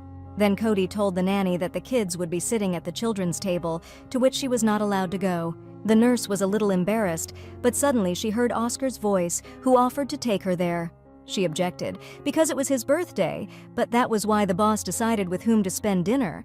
Then he dragged the nanny with him, who did not understand why he was doing this, and even in front of other people. Oscar then confessed that she had charmed his uncle, but Vanessa was interested, so he decided to keep silent about her past. Mr. Parvalone did not want to be underestimated, and then he invited her to the table, where he pointed to her place. Still, the girl was a little surprised that the boss invited her to the holiday, and in response, he leaned over to her and whispered that she was now part of his family. At the same time, Vanessa again noticed that her boss was good at pronouncing every phrase as a threat. But then she began to look at the guests, where one was more famous than the other, and there was also a famous butcher. Then Vanessa saw another madam, whom she had read something about, and realized that each of them could be involved in the death of her parents. Then a young man spoke to the girl, introducing himself as Kyle, and she learned that this man was famous as a Casanova. But in response, Vanessa only politely introduced herself to him, and he immediately said that he was seeing her here for the first time. Kyle then assumed that she worked for the birthday boy, and she confirmed that this was indeed the case. The guy also noticed that the girl was tense and advised her to relax, pointing out that no one cared about her. And then he added so slyly, squinting his eyes, that no one but Mr. Parvalone himself. Vanessa immediately cast her glance at Oscar and noticed that he also did not stop watching her. And Kyle added that he could not understand the mood of the boss, whether he was interested or furious, or two in one. He also admitted that he and Oscar are second cousins, as they have a common great-grandmother. Kyle was also sorry that his brother Roger could not get to the party, but Vanessa explained that it was none of her business, and she was only doing her job. With all this, the girl felt terrible. It was unbearable for her to sit surrounded by all these people. Then she turned her attention back to Mr. Parvalone and did not understand why he did not stop looking at her. She also assumed that Oscar was suspicious of her and thought she was going to do something inappropriate. Then they put the last dish, and Kyle invited the girl to join them in the library, where dessert would be served. But Vanessa refused, and the young man finally expressed that he was pleased to meet her. He also added that many of them will soon move north, and perhaps they will be able to see each other more often. The girl expressed that such news seemed to her just wonderful, and hurried out of this room. In the hallway, she met Mrs. Kenneth, who asked to take Cody to his room, as he was already tired. Vanessa needed just that, and she immediately took the boy in her arms and went to his bedroom. Cody hadn't had time to taste the cake yet, but the nanny assured him that he would be able to eat this dessert for breakfast. At the same time, the girl understood that most likely it would be the last morning next to this boy. Wishing the little one good night, the girl left his room, while thoughts began to rage in her head again. Closing the door behind her, Vanessa leaned her hands against it and quietly said goodbye to this little tomboy. Immediately after that, she heard the voice of the boss behind her back, who knew that this would happen. She turned sharply, but at that very moment she did not know at all what Mr. Parvalone would say in reply. He later added that she had been on pins and needles all evening, and this was noticed not only by him but also by the others. Then, although he did not know what had happened, he advised the nanny to solve this problem because they could not show their weakness. But the girl cut off that there were none, and then admitted that she was worried that he lied to her. Oscar wondered what exactly he had deceived her about, and the girl took it as something that he had already lied to her more than once. Mr. Parvalone only repeated his question again in a menacing tone about what exactly he had lied to her, and then Vanessa blurted out that she knew about what Oscar had done to his cousin. But immediately the girl covered her mouth with her hand, realizing with horror that she had shaken too much, although she was going to quit anyway. Oscar didn't even deny it, except for her first sentence. He assured that he had never really lied to her. Then the girl was outraged that her boss did not even try to help Roger, although he said that he was in danger. But Oscar did not say that he was going to help him, so there was no lie in his words. Then the girl began to say that he used her, despite the fact that she did not want to deal with his business. And he deceived her in order to get help from her, but Oscar had no choice. In addition, he also reproached the nanny for lying. When he gave the girl access to the network, she promised to check only the necessary files, but she did not understand what this had to do with what was happening. Mr. Parvalone explained that when she started digging under them, she probably thought that no one would notice. Vanessa thought that Oscar himself noticed her actions, but it wasn't him, and he also admitted that he was being watched. Daln. The man said that his uncle does not trust anyone, and everything he does is transferred to the main computer in Albuquerque. Then Vanessa realized that the mirroring program wasn't watching her at all, but her boss.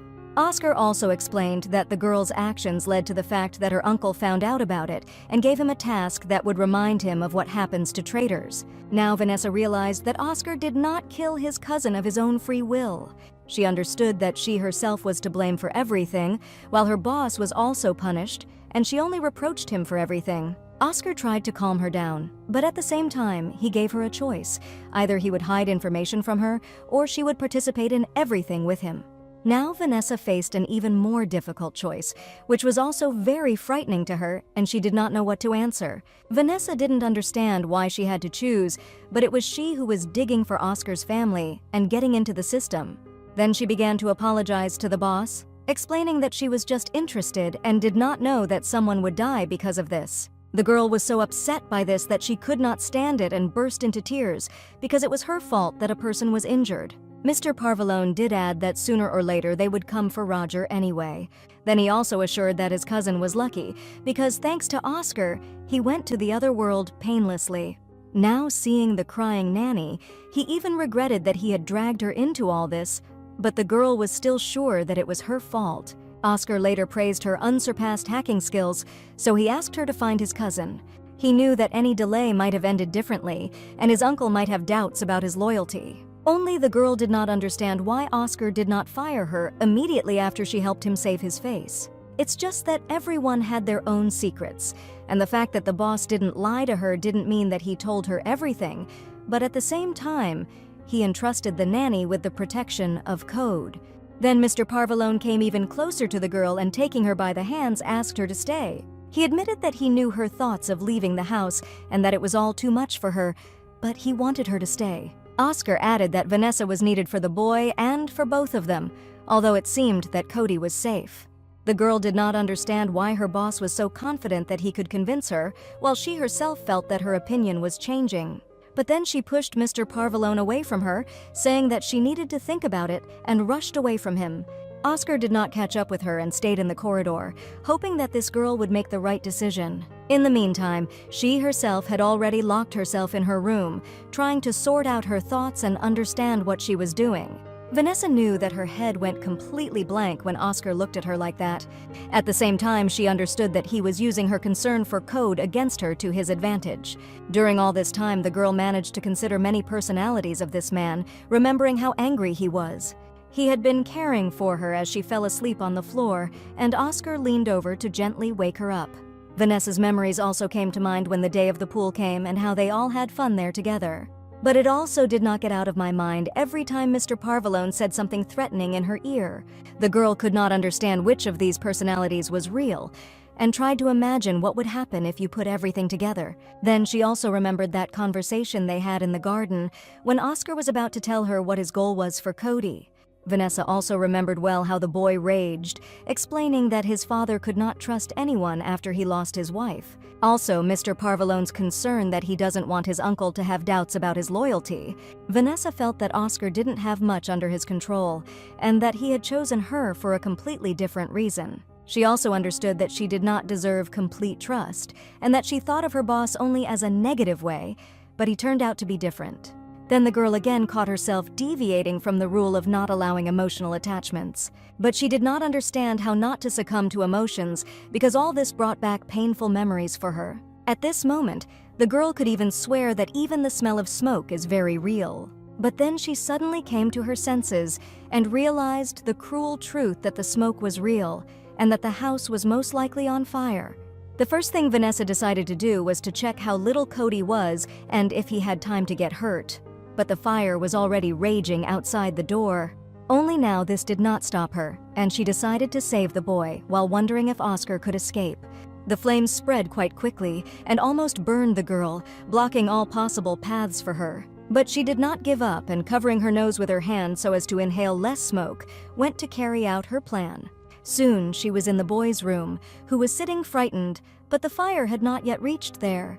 The nanny immediately wrapped Cody in a blanket, explaining to him that there was a fire in the house and he needed to get out of here as soon as possible. Cody wanted to pick up his beloved duckling, which had fallen into the far corner of the bed, but there was no time to linger.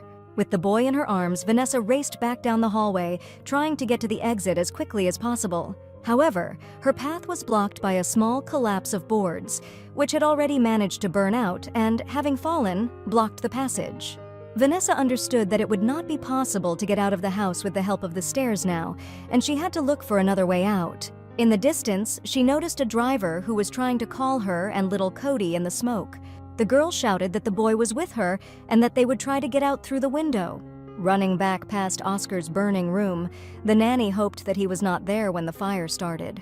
Soon they found themselves in a place where there was no fire yet, but the whole room was filled with smoke. The girl sat a boy next to her who did not stop worrying about his dad while realizing that they were trapped. Then the nanny began to lean against the balcony door, which for some reason was jammed, and she had to make an effort. Still, with a strong push, the girl was able to open it and immediately found herself on the balcony, and then immediately began to inspect how best to go down. Vanessa then returned for the boy, who simply begged her to find his dad, but she believed that Oscar was able to get out. Then she explained to the boy that the stairs were blocked and they would have to go down, using the ivy on the wall. Although Cody was very sad, he understood that his nanny was right and agreed with her. Lifting the boy on her back, Vanessa asked him to hold on tightly and prepared to descend. The next moment, she was climbing over the railing, feeling with her bare feet for a place to rest on. Ivy spikes dug into the girl's skin on her arms and legs, as well as her face, but she still didn't give up. And then the not-so-thick branches began to crack, and Vanessa realized that this plant would not be able to withstand both of them. Turning her head back, she saw that there were several bushes right below them, and she decided that this might be a chance for them. Turning the boy so that he was in front of her, the girl prepared to jump. In the next moment, both of them were already cutting through the air, while the nanny tried not to turn over so that Cody would not get hurt. The landing wasn't actually as soft as Vanessa had assumed, but it was still better than falling to the ground. Then the branches of the bushes springed back a little, and she and the boy rolled over on the grass, covering his head in the process. Still lying on the ground, the girl was glad that she had managed to save Cody, and he was already trying to escape from her embrace. The boy was still thinking about his father, and he was anxious to find him as soon as possible and make sure that he was all right. But he saw only fire and devastation around him, and then he began to ask the nurse where his father was and why he was nowhere to be seen. Soon they saw a crowd of people who managed to get out of the burning house, but Mr. Parvalone was still nowhere to be seen. Then they came across the driver, Adam, who was very glad that the boy and the nanny managed to escape. Vanessa wondered if he had seen Oscar, and the driver assumed that the gentleman could have escaped through the back door. Also, the girl did not understand why the fire alarm did not go off, but Adam was sure that all this was set up on purpose. Vanessa remembered that ill-fated day from her childhood again, and then the fire alarm did not go off either. For a moment, it seemed to her that history was repeating itself, and now she was sure that the same person was behind both cases. Then Cody saw the window of his father's room, which was almost burned out, and he began to worry even more about his father. Adam stopped assuring the little one that the boss was definitely not there, but he was in the library when Julia raised the alarm.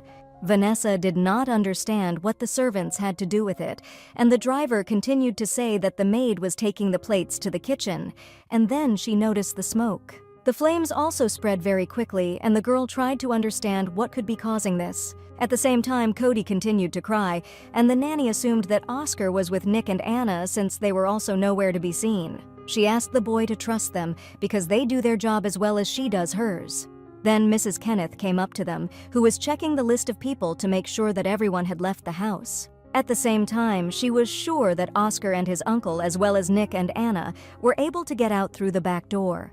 Then Vanessa heard a conversation where people wondered who could be the target for which this fire was started. It was also clear that this was the home of the family, but the Don was also here today, and it was not so easy to get to it. And then the girl who first talked about it suggested that the arsonist could be any of them. Soon the siren of the fire engine was heard, and the driver took it upon himself to open the gate. In less than a minute, the firefighters had already begun their work, and powerful streams of water poured over the building. Then Kyle appeared near Vanessa, who was even sorry that such a magnificent house burned down without thinking about the people who remained inside. But Kyle has only just begun to boast that he spent a lot of money on a gift that Oscar will not even be able to open now. He also said that the boss is 2 years younger than him and that his gray hair should not deceive. But Cody thought his dad was blonde, and Kyle just chuckled, hinting that Oscar wasn't entirely honest. The boy was very angry, and he was about to yell at this impudent man, but then he heard his father calling him. Forgetting about everything in the world at once, the boy could not believe that he heard his father's voice again, and that he was alive. He was indeed with his men and his uncle, and now they were approaching the rest of the crowd. Cody immediately threw off his blanket and rushed towards his father as fast as he could, almost jumping. The next moment, Mr. Parvalone was already hugging his son tightly, and he was also glad that the boy was all right. Vanessa then approached him, but he only started yelling at her for not answering his calls. The girl did not understand why he was so furious, because her phone was left inside and she did not have time to think about it. Immediately, Kyle appeared like a shadow again, telling about the heroic deed of Vanessa, who jumped from the second floor with the boy. Realizing that at that moment he was wrong, Mr. Parvalone immediately calmed down and agreed that the girl needed to rest.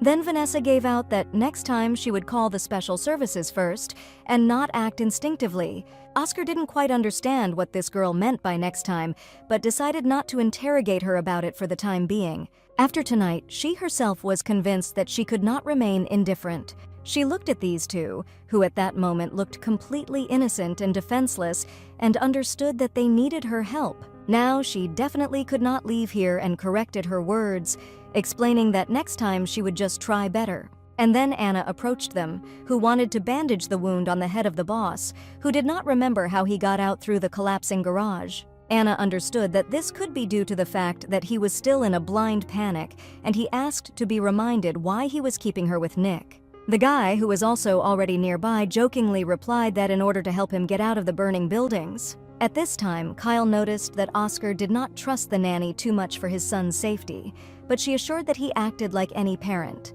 The guy also suggested that she move to his organization if she wanted to feel really valuable. The girl thought that he also had children, but that was not the case, and he had other interests. Kyle explained that he always had a job for a lady who jumped out of the windows. Then he left, and instead of him, Nick came up to Vanessa, who saw the truth in his words. At the same time, he noticed that even if the nanny agreed to move to Kyle, she would still not be able to get out of here. Vanessa assured her that it wasn't necessary, but Nick noticed her hesitation. He also asked the girl to leave right away if she was still in doubt for some reason. But Vanessa knew it was too late to back down, especially since she couldn't leave Cody with his father. And quite confidently, she repeated again that she was staying and was not going to leave this family. These words were heard by Mrs. Kenneth, who decided that in this case it was necessary for everyone to put on gloves and look for things that could survive. The woman then asked if anyone had any objections, but no one dared to challenge her decision. Vanessa immediately tore a thin strip of fabric from her dress, preparing for the work ahead. With this strip, she gathered her hair in a bun so that it would not interfere with her errand. Entering the charred building again, the girl realized that most likely almost nothing had survived. Entering the boy's room, she noticed the burned duckling that Cody loved so much. She found nothing else there and went to check her room, hoping that some of her belongings were still there. The first thing she noticed was the preserved case, for which she was now grateful to the academy. Opening it, the girl saw that the laptop seemed to be intact and should work, but there was no time to check it yet. However, she now had only one set of uniforms, and the girl thought that she needed to order more. Looking around again, Vanessa thought that she had gathered all the most important things and was ready to go back. Still, she decided to make sure and check Mr. Parvalone's room as well, and she went there, holding onto the wall. The fact is that just in that area, the boards in the floor were badly burned out, and now there was a huge hole there. But this did not stop Vanessa, and soon she was already on the opposite side and was ready to act further.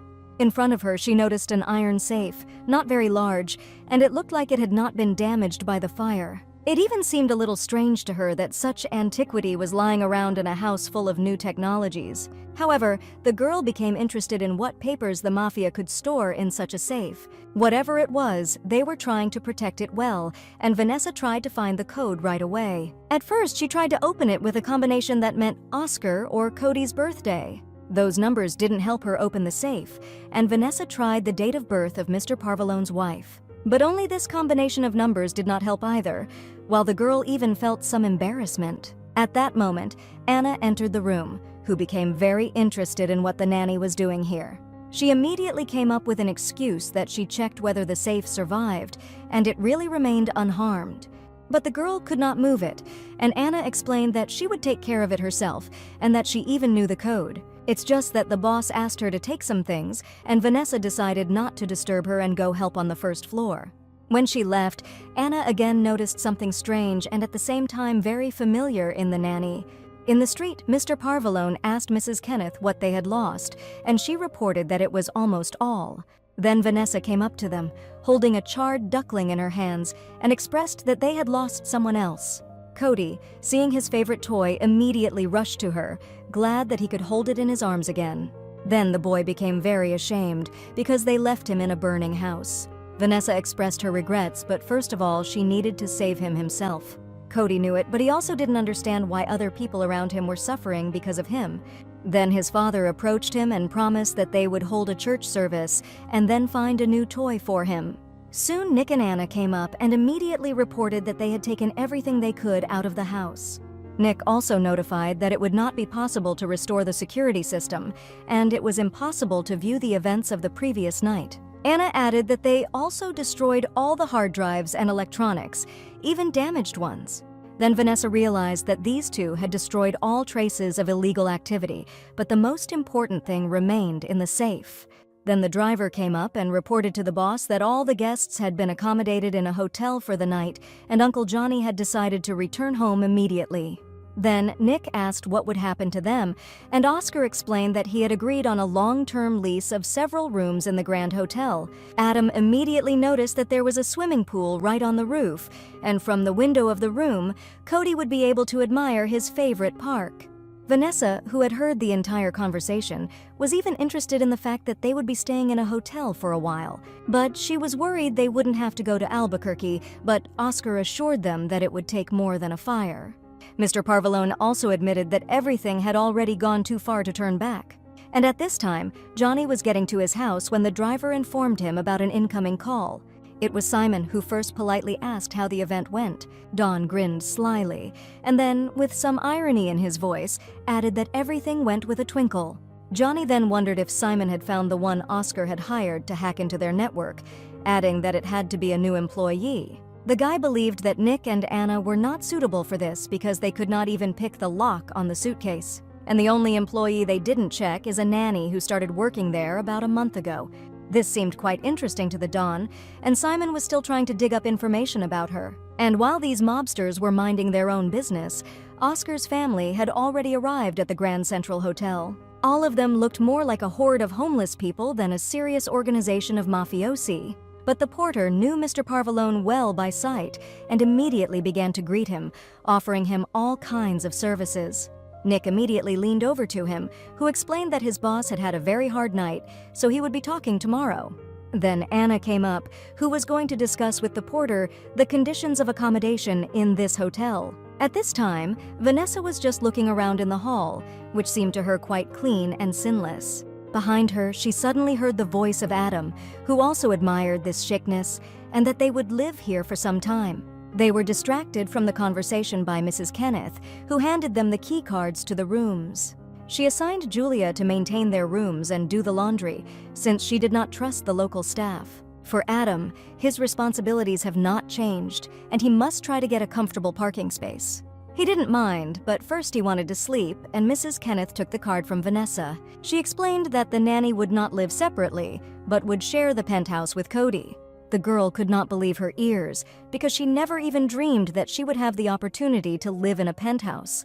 Vanessa didn't know how to live in a hotel at all, because she had never been there, and she thought that there might be problems with security. Already in the elevator, she reassured herself that she would be next to Cody, because he had to go through a lot. It wasn't even about the loss of things in the mansion.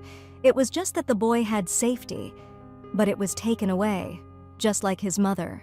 Hoping that Cody was still awake, the nanny knocked on the door, but Mr. Parvalone opened it for her, and she even thought that she had the wrong number. But she heard Cody's voice that he had already chosen a room for himself, and advised her father to choose another one. Oscar invited Vanessa in, realizing that she was also very tired and did not want to disturb her now.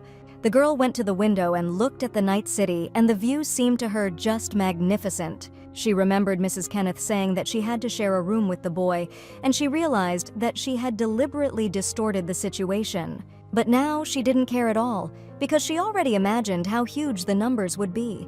Then Vanessa got into a small corridor and realized that there were only 3 rooms on this floor, for her, Cody, and Oscar.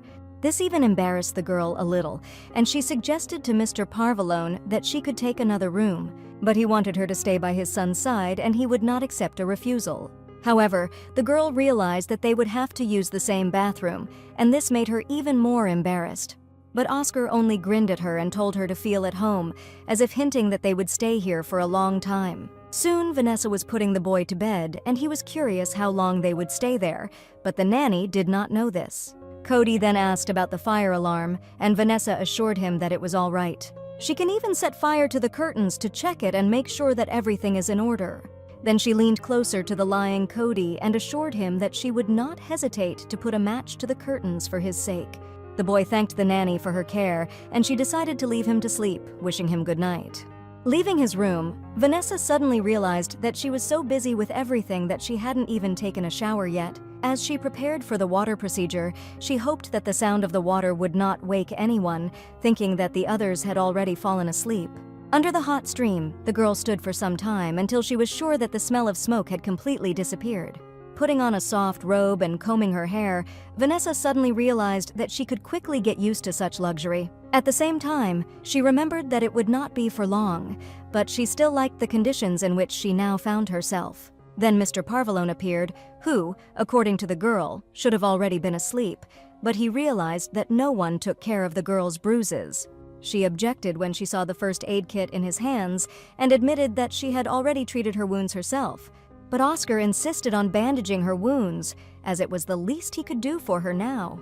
In all this turmoil, Mr. Parvalone did not forget who had dragged his son out of the burning house and apologized to the nurse for being so harsh on her. The girl considered it her duty, as did Oscar, but he was also saddened when he realized that he would not be able to get to his child. Then he remembered their conversation right before the fire, and then he wasn't sure what to do if she decided to leave immediately.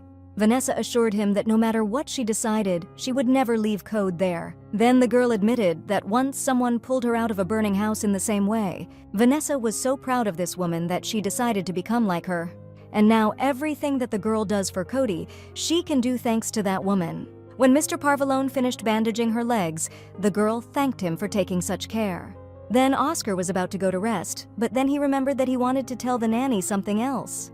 Then he took a small key from his pocket and handed it to the girl, but she could not understand what the key was. Oscar explained that the key to her room, and she could lock herself for security if she wished. He also admitted that it is more pleasant for him to be with her on this floor and not with Nick, who carries knives everywhere, even to the bathroom. Then Mr. Parvalone left the girl alone, bidding her good night, and she tried to understand what she was getting herself into. When she returned to the room, she felt tired, but there was something she needed to do for Cody's safety. She decided to start by recording CCTV cameras in the hotel and identify vulnerabilities here. When she had a view, Vanessa noticed that the cameras covered almost all the places here, and there was a porter at every entrance. The most difficult thing for the girl now seemed to be the situation with the guests, because it was more difficult to check them than the hotel staff. Vanessa also decided that Cody should not leave the room alone without her, so that nothing would happen to him. Then she remembered something else and wrote a letter to Barbara that she had decided to stay, and also asked to send her a set of uniforms to the hotel. The next morning, Vanessa tried to call Cody out of the room so as not to be late for breakfast, but he was embarrassed to go out like this. The girl promised to go shopping immediately after breakfast, and then Oscar appeared, who thought that his son was not ready yet. Then a boy came out of the room, who asked his father to convince the nurse that he could not appear in public in such a form. Nick, who liked to tease the boy, could not resist and called him a cute charmer, and Oscar remarked that pajamas from the hotel would definitely not fit. Cody was upset because his father had a suit, and he did not understand why he did not take one for him, but his father reminded his son that he had already grown up anyway. The boy agreed that it was better to wear it than to have no clothes at all, and the nurse promised him that they would make an urgent order from the tailor. Now Cody had only to wear cute shoes, which he did not like very much. And while the boy was pulling on his shoes, Oscar, Nick, and Anna discussed the need to open new businesses. Nick still suggested that we focus on what had happened recently, but Mr. Parvalone thought that Anna would deal with it perfectly. The babysitter was talking to Cody at the time, promising him that they would go to any store he wanted right after eating. A few hours later, they were already returning with a few packages, and Cody was happy with his purchases. The boy immediately told his father that he now had a lot of new ties and several wonderful suits. Oscar thought they were back quickly, but his son convinced the salespeople that it was better to work with him. Then Vanessa came up and honestly admitted that they had spent twice as much as they had planned. And the boy, pleased with the fact that he now looked presentable, commanded that he wanted to go back to the drawing class. But Mr. Parvalone was against it, as he thought it was dangerous to go there, and asked his son not to return to the matter. Then the nanny suggested that the boy enroll him in some other drawing class, but he wanted to see Clark. Oscar didn't know who Clark was, and Vanessa explained that he was another boy in the class. Code also believed that his friend needed guidance and could not allow him to make his way through this world alone. Then the nanny suggested that we could invite this boy to them, and she could find contacts through the school. Then she reminded him that they could have another day by the pool, and Cody really liked the idea. But now he needed new swimming trunks as well. Mr. Parvalone asked his son who his friend's parents were, and he said that they worked as dentists. Oscar thought for a while, and then agreed to receive his son's friend with his nanny, but reminded Vanessa to keep an eye on her. The next day, Cody and his nanny were standing at the door, waiting for Clark to arrive. He and his nanny arrived at the agreed time, and the boys were very happy to see each other. Clark's nanny, whose name was Allison, admitted that her pupil missed his friend very much, even after that incident in class. And Clark himself had already approached Cody not empty-handed and gave him a new little duck because he heard that his house burned down. This seemed very cute to the son of the mafioso because the hotel did not express a desire to provide him with such for a bath. Vanessa suggested that the boys change in their room, and then they can go up to the roof to the pool. Soon, Cody was showing his friend the way, and he was admiring everything. But not only him, but also his nanny, who had never been to the penthouse. As Vanessa was getting ready to settle down, she suddenly heard a familiar voice calling out to her. Turning around, she saw Nick sunbathing and immediately asked what he was doing there. He gave her one attempt to guess and then added that today was the day by the pool and he did not want to miss such an opportunity. And then Nick admitted that the boss was working with Anna today and his talents were not in demand today. Vanessa remarked that his talents were indeed not sophisticated, but Nick did not find it funny. He also added that he would only scare everyone, so he allowed Anna to collect information. At first, the girl thought that this man was talking about a fire that had occurred in Parvalone's house, but Nick was in no hurry to answer but only calmly sipped his chilled drink. However, the nurse did not take her eyes off him, and then he hinted that she herself guessed it correctly. Nick also suggested that this business could be done by one of his people, or rather, someone from the family. But after a couple of seconds, the young man also added that it could even be someone from the staff. Hearing that the arsonist could be a person from the staff, the nanny again thought about what had happened to her family in the same way. Now Vanessa was even more convinced that the same man from Parvalone was responsible for both events. At that moment, the girl realized that she was one step closer to solving the puzzle, but at the same time, sad memories flooded back to her. She was distracted from her thoughts by Allison, who asked permission to take her room key. Clark's nanny explained the reason for this request, that it was a cue to the bathroom, and she really needed it, and Vanessa agreed. And then the boys called her to join their fun game, and she decided not to refuse them. Allison walked over to Vanessa's bag and pulled out the key, looking around a bit as if she was going to steal something. Her behavior seemed a little strange to Nick, although he himself heard how Vanessa allowed him to take the key. Meanwhile, the girl continued to splash with the kids in the pool, playing one game or another. And Cody suggested that Vanessa be a shark, but Vanessa was already a shark and suggested that Allison should be that fish. The nurse looked around and noticed that she had been gone for quite some time, and this was alarming. Vanessa decided to go check it out and asked the boys to continue playing without her for now. Then she asked Nick to look after the guys and also asked him for the key to the room. Vanessa had a strange, obsessive feeling, and Nick also noticed that something was wrong here. Then the guy dialed Mrs. Kenneth's number so that she could go up to the roof and replace him. He told Vanessa to go, and he would join him as soon as Mrs. appeared and gave the girl his key. The nurse rushed up the stairs to find out what Allison was up to, hoping she was wrong.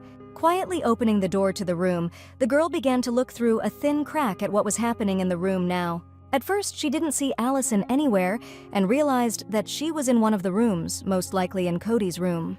Vanessa decided to start with this room, taking the key to the door from the hiding place. Then, opening the door wide, Vanessa declared that the bathroom was not in this room. Allison was very afraid that she had been caught and began to come up with various excuses that she was just lost. But the nanny did not listen to her explanations, but only immediately pushed the suspect aside. Then she locked the door so that she could not escape, and this frightened Clark's nanny very much. After that, Vanessa began to ask her why she had actually come here, and then took the bag from her. Allison was even more frightened, realizing that now the owner of the room would be able to expose her. As she shook the contents out of her bag, Vanessa saw several items, including wire cutters and a screwdriver. She also found a listening device, a primitive build, which Allison had not yet had time to install. The mafioso's nanny began to interrogate the detainee, how many more bugs she had already managed to install, but she did not confess. Then Vanessa decided to use her skills and immediately began to look around the room with a trained eye. The first thing she noticed was that the alarm clock was no longer in its place, but moved a little. The girl also noticed that an additional light was flashing in the smoke detector, which should not be. And after examining the walls, Vanessa noticed that a decoy socket had appeared on one of them, and it was another wiretapping device. Having collected all the devices in a pile, the girl could not understand what kind of monster it would take to put bugs in the child's room. Then she heard a knock on the door and immediately called Nick, to whom she hurried to open. Seeing the bugs, the guy decided to take the detainee to Oscar's room before she did something else. Allison swore she didn't know, but Nick didn't believe it and also assumed that the boy Clark might be involved too. The boy's nurse immediately yelled that they should not touch him because she should not have lost sight of him at all. And while Nick was taking her away, Allison continued to prove that these things were not for her and that she knew nothing about them. Vanessa returned to the pool and offered the boys an ice cream treat, not giving the impression that something had happened in the room. They were so happy with the yummy that they did not even ask where Allison had gone and where Vanessa was. Mrs. Kenneth approached the nurse and asked if everything was all right, and she reported that Nick would take care of everything. A little later, returning to the room, Clark asked Cody's permission to visit him again. He did not mind, and then they met Mr. Parvalone, who was glad that his son had a fun day. Nick, meanwhile, shared with the nanny that Allison had confessed everything, but she didn't know who they were or why she had been instructed to install the bugs. When Vanessa asked who exactly had assigned her this task, she learned that the clerk was Clark's mother. Then a driver came up to Oscar and informed him that he had some pretty important guests, and Cody's father realized that it was his friend's mother. When Clark saw his mother, he could not understand what she was doing there, but she had come to correct some mistake. Mr. Parvalone, seeing this woman, recognized her at once, and before that he could not even think that Clark was her son. Vanessa immediately asked Nick who this Madame Colt was and found out that she was the head of the French Mafia. Oscar couldn't believe that his son had called Clark's parents dentists, but Madame Cole explained that her husband was a dentist. Nick whispered to the nanny that this explains how this mafia was able to take over the prescription drug market. Mr. Parvalone, though happy to greet Madame Colt, still had one unresolved question. By this question, he was referring to her act towards the Parvalone family and showed her a bound Allison. At the same time, Oscar was also not going to demand an apology and hinted that she would have to pay for this in a different way. He also made it clear that he could do with Allison as he saw fit if Madame Colt did not make amends. But the lady said that there are enough nannies at every step, so she does not see the value in this worker and he can keep her. And while Allison, frightened to death, begged her mistress for mercy, Oscar said that they were not in the market to bargain. Madame did admit that Mr. Parvalone had caught her, but she knew it before his men destroyed her wiretap. Madame Colt also said that the Parvalone family invited her son to their place, and she only took advantage of the moment. She then threatens Oscar that this is her city, and if he forgets about it, then the fire will be the least of his problems. After that, Madame grabbed her son by the hand and dragged him home, and he barely had time to say goodbye to his friend. Left with his son, Oscar began to interrogate him about what he took away from all this, and Cody admitted that he did not like Clark now. Mr. Parvalone was glad that his son understood something and sent him to change for dinner. There was still an issue to be resolved with Allison, and Nick suggested that he throw her into the sea, and Adam was going to check the number for wiretapping again. Oscar then turned to Vanessa and stated that she should have protected Cody and not introduced him to other mobsters. The girl even stammered because she had no idea who the boy's mother would really be.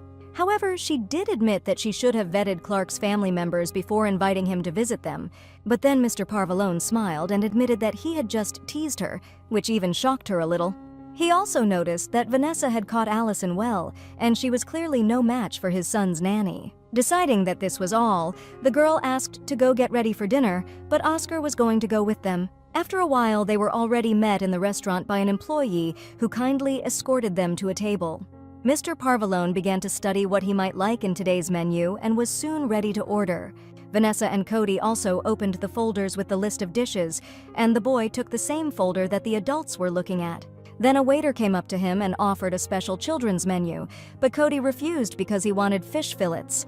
The waiter explained to the boy that they were serving only adult portions, but he still continued to demand this dish. The nanny noticed that Cody had ordered fillets yesterday and the day before yesterday, but had not eaten them each time, and suggested that he order pasta. Then Oscar intervened and asked to bring fillets, as well as to add baked potatoes with spices. Vanessa also ordered more chicken in wine and pasta, and although Cody didn't want pasta, the nanny explained that it was for her. Then the boy began to draw something on a napkin, and Vanessa realized that he was not very concerned about what had happened today. The girl considered it innocent for children to play together, but at the same time she understood that anyone in this city could be an enemy. She also knew that if she tried to tear Cody out of his father's world, it might put him in even greater danger. Looking at Oscar, Vanessa noticed that he wasn't worried, but she could never understand what he was thinking. Then Mr. Parvalone decided to talk about the fire, and it seemed strange to the girl that he should remember it here. He then went on to say that Vanessa had been dragged out of the burning house and asked when it was. The girl understood what kind of fire he was talking about, but she thought that her boss had already forgotten about it. But then the nanny realized that Oscar was just waiting for this moment, knowing that she would not be able to avoid talking in front of the child. Cody didn't know that his nanny's house had burned down as well, and he wondered how it happened. Vanessa began by saying that she was then a little older than he was when the accident happened. A fire broke out in her house abruptly, she was very scared, and did not know what to do in that situation. But Vanessa was lucky, because she had a nanny who then saved her from certain death. Cody listened to her story sympathetically, as Vanessa had saved him when they had a fire. Then the boy became curious if his nanny had lost all his things so much because he could not forget the burned duckling. And Vanessa admitted that she had lost not only all her belongings in the fire, but that she had lost absolutely everything there. But then she added, with a sweet smile, that she was not discouraged, just like Cody and his father. She also assured the boy that he would not have time to blink an eye, as his new home would already be ready. And then Cody demanded that there be a drawing room in the new house, but his father specified that the house would be an exact copy of the old one. Then the boy came up with the idea that since the library burned down, he could use this room. Oscar still objected a little, and the nanny began to assure the boy that he also needed books very much. Cody agreed that some art books could be left somewhere in the corner, but he also wanted a duck pond in the backyard. Oscar promised to convey his son's wishes to the architects, and the nanny tried to understand what else the boss wanted to ask her. After all, he knew perfectly well that she could not lie in front of the children since children were her weakness. But Mr. Parvalone remained silent, and the nurse was only convinced again that it was not worthwhile to expect him to behave honestly. After the meal, they all left the restaurant, and the clerk again did not leave them without his flattering wishes. Already in bed, Cody was still worried that there might be bugs in Clark's gift, but Vanessa checked the duckling very carefully. Then the boy calmly put the toy on the pillow next to him so that he would not be lonely to sleep at night. The girl waited until the boy, wrapped in a blanket, began to fall asleep and was about to leave him. But then Cody wondered if Clark was really his friend, or if he couldn't be friends with such a boy. This question was a little unexpected for the nanny, but she still explained that everything depended only on the two of them. And the fact that their parents don't get along with each other shouldn't affect their friendship, but Cody believed that family should come first. Vanessa confirmed that family can come first, but this does not prevent you from having other things in life. At the same time, Cody fell asleep, and the nanny, leaving his room, thought that not everything was as bad as she thought. Then she went to the kitchen department where Mr. Parvalone was making himself a liquor by adding ice. Vanessa approached him for a reason. She wanted to talk to him about something important. Oscar thought she meant what he said at dinner, but she decided to talk about his son. Then he turned all his attention to the nurse, and she remembered that night in the garden when he had spoken of the purpose. She was still curious as to what Mr. Parvalone had in mind for his son. At the same time, she did not want to just guess and asked her boss to honestly tell what he planned for Cody. Oscar actually had a lot of plans, but in the case of his son, he could call it more of a dream. Then he looked thoughtfully at Vanessa and added that this dream could be more accurately called hope. Putting the glass on the table, he decided to confess to his nanny what his dream was, but only to her. Mr. Parvalone sincerely wished that his son would be free, but the girl did not quite understand what he meant. And then he whispered in her ear again that he wanted the boy not to have a life like his, and also not to be a role model for his son. Oscar wanted a real life for Cody, and that when he grew up, he would have the opportunity to make choices. It immediately occurred to Vanessa that he was referring to the kind of election he did, but Oscar continued that if he gives his son a choice now, then he will certainly follow in his footsteps. At the same time, he wanted to keep his son close to protect him, and also to keep him away so that he would be free. Vanessa had determined that Mr. Parvalone couldn't do that, but that was exactly what he needed her for. He himself could not do this, but he was sure that the nanny would be able to help him fence off the child from bad influence. After thinking for a few seconds, Vanessa came to the conclusion that for this to happen, Cody needed to be separated from his father as well. Oscar agreed with this if it was best for everyone, and again asked the nanny to help Cody find another way. It seemed to the girl that her boss was even sick, because he had never spoken out so openly against the mafia. But now he chose his words carefully, and if he really wanted safety for Cody, the nanny agreed to help. She agreed to do everything to fence the boy off from such a life, but for this, she needed something. At the same time, the girl did not forget that Mr. Parvalone had already done a lot to manipulate her. And then their conversation was interrupted by a vibrating phone in Oscar's pocket, and he hurried to answer. He seemed to be glad that he had received a call, and this time the subscriber turned out to be a certain John Lee, who had received a message from Oscar. Then Mr. Parvalone began to talk to the man about a great proposal that was definitely worth considering.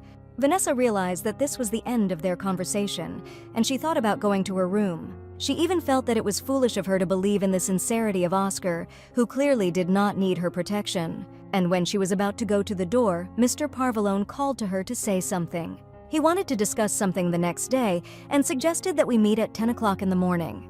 Left alone in the room, Vanessa thought again that it was too late for her boss and that he had already chosen his path.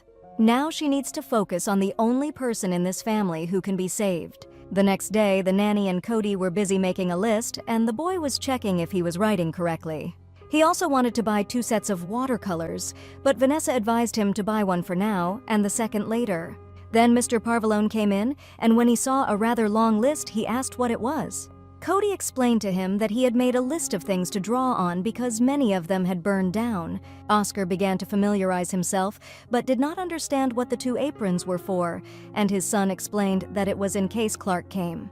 Cody also knew that there was a strained relationship between their families, but he was sure that the Colts would soon be convinced that their family was not a threat. Mr. Parvalone confirmed that he would soon return to normal, and Nick was even a little surprised by such beliefs. Then Cody wanted to go shopping, but the nanny advised him to do it after lunch, as his father wanted to discuss something. At the same time, Oscar was going to leave Nick with his son, although he thought that the boss wanted to see him at the meeting. Then the boy said that the adults should discuss everything in front of him, since he intends to stay. In this, Vanessa noticed a great opportunity to slowly start building a distance between father and son. And she began the meeting by discussing what angle of view the camera should have, and also at what angle. Then she began to explain how to set the correct degree and calculate it using a mathematical formula. The boy found it very boring, and he quietly asked Nick to leave before the nanny began to make diagrams. And when Oscar was left with only Vanessa and Anna, they continued, and the boss noticed that the nanny had a great idea of how to discourage Cody. After thanking her, the girl still asked what Mr. Parvalone wanted to talk to her about. Then Oscar admitted that he was not going to discuss video surveillance, but about aspects. Anna immediately assumed that he was referring to aspects that pertain to their operation. Mr. Parvallone laid out his plan, the essence of which was to put spokes in the wheels of Madame Colt. And although Oscar had been clearly hinted not to do so shortly before, he did not like to be ordered. Vanessa was a little disappointed because she thought it would be about Cody's safety. But it was precisely because the Colt family's nanny had installed bugs in his room that Oscar believed that this was the case for his son. They had provoked Mr. Parvallone, and the consequences would not be long in coming. And Anna wondered what he was going to do. Oscar, not hiding his intentions to get even with Madame, was not going to arrange an open showdown. Then he confessed to the girls that he had addressed a certain John Lee, nicknamed the Rabbit.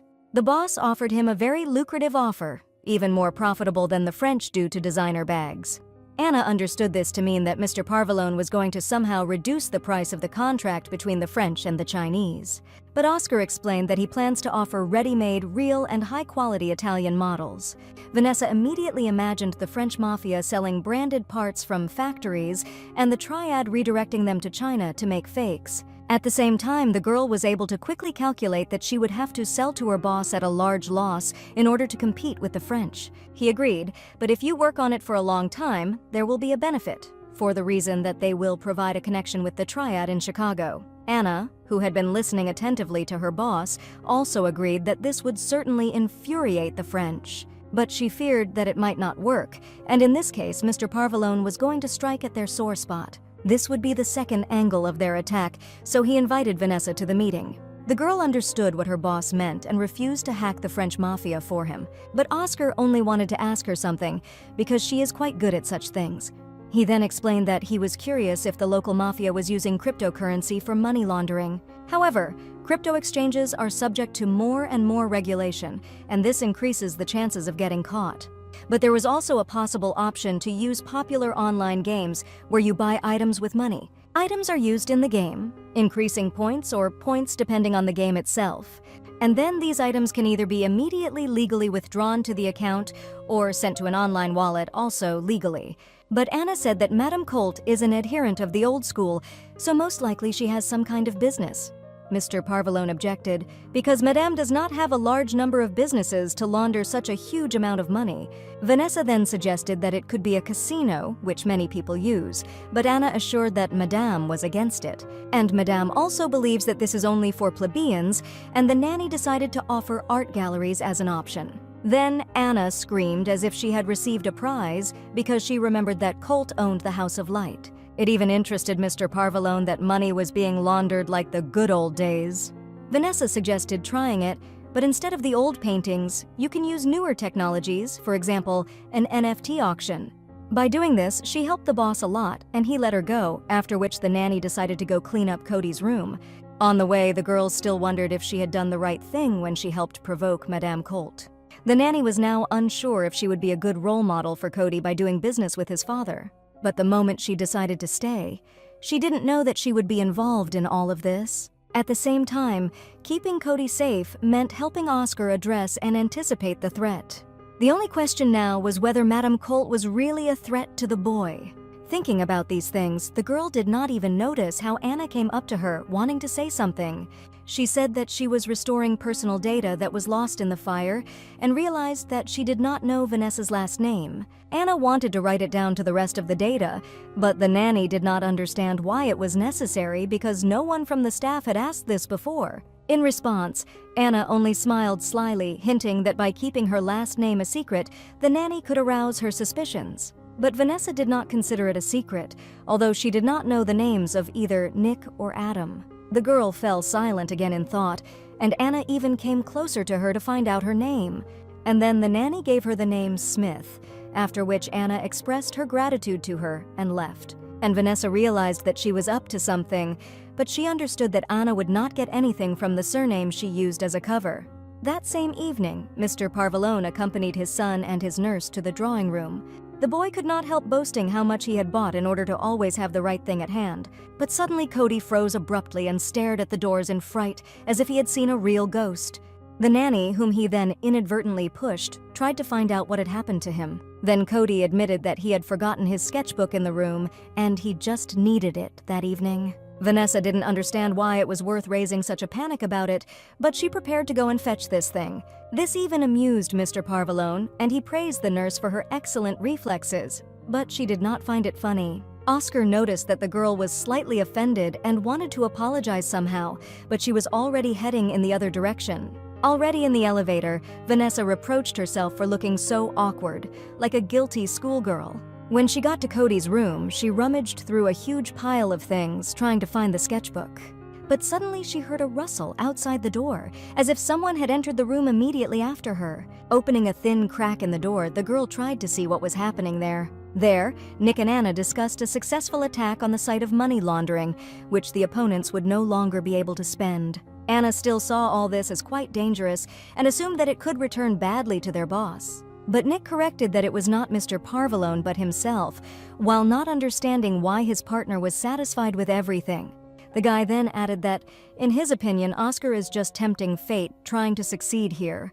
When Anna asked what he meant, Nick reminded her that the boss still had disagreements with the Don. And these disagreements began from the moment the misfortune happened a few years ago. Anna immediately shook and asked her partner not to talk about it, fearing that the walls might have ears too. But he continued to argue that Oscar had a good enough reason to behave this way. At the same time, Nick also really hoped that Mr. Parvalone would come to his senses at least for the sake of his child. It still seemed to Anna that she had missed something because Oscar never does anything just like that. Feeling a slight surge of a nervous attack, Nick even paced up and down the room, wondering why. And then it suddenly seemed to him that he noticed something in the next room and decided to check to make sure. Vanessa, who was standing outside the door and eavesdropping, realized that the young man had noticed her and decided to hide right away. The next moment, when Nick abruptly opened the door, the girl was already pretending to rummage through things carefully and not paying attention to anything. Then she abruptly stood up and deliberately hit her head on a shelf protruding on the wall. After that, she pretended that Nick had scared her, and she was very surprised to see him there. Tom was curious about what the babysitter was doing, and she reported that she was looking for Cody's sketchbook among his other purchases. Then the girl hurried back so that the boy would not order a huge steak again and then eat it. But Nick stopped her, which made her tense. The guy only asked her to keep a closer eye on Cody for the next few weeks. Vanessa did not understand why he would ask her for such a thing, because she had always done this and took care of the boy carefully. When she left, Nick and Anna realized that the nanny had been there all this time and could hear everything. At the same time, Anna recalled that Oscar trusts this girl, but Nick noticed that his partner does not trust.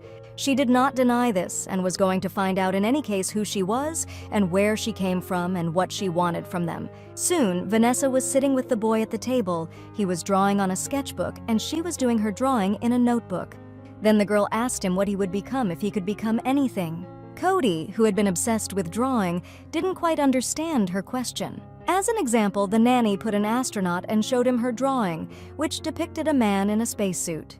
Cody assumed that it was Vanessa who depicted him in the drawing and considered the question itself just stupid. The boy already knows who he will be, and the nanny asked him to imagine that he does not know, and that at the same time he is not a mafioso, but an ordinary child from the provinces. Then Cody wondered what his father would do, and the girl assumed that he could make chocolate. The boy thought for a while and then said that he would become a supplier of cocoa beans for his father. He imagined that he would travel the world in search of the best and take over farms to produce only for them. And in the end, they would limit the supply so that the chocolate would become more valuable on the market and they would set the prices themselves. Then Cody admitted that he knew why the nanny was asking him about it, and the girl even became curious. With some sadness in his eyes, Cody repeated again that he didn't need a new mom at all. But Vanessa didn't understand what it had to do with it, because she just wanted to entertain the boy a little. He later admitted that his mother always told him such things. She believed that he needed other interests, and that he did not need to become a mafioso at all. Once his mother even told his father that the boy needed other friends, and not only from the snake's den.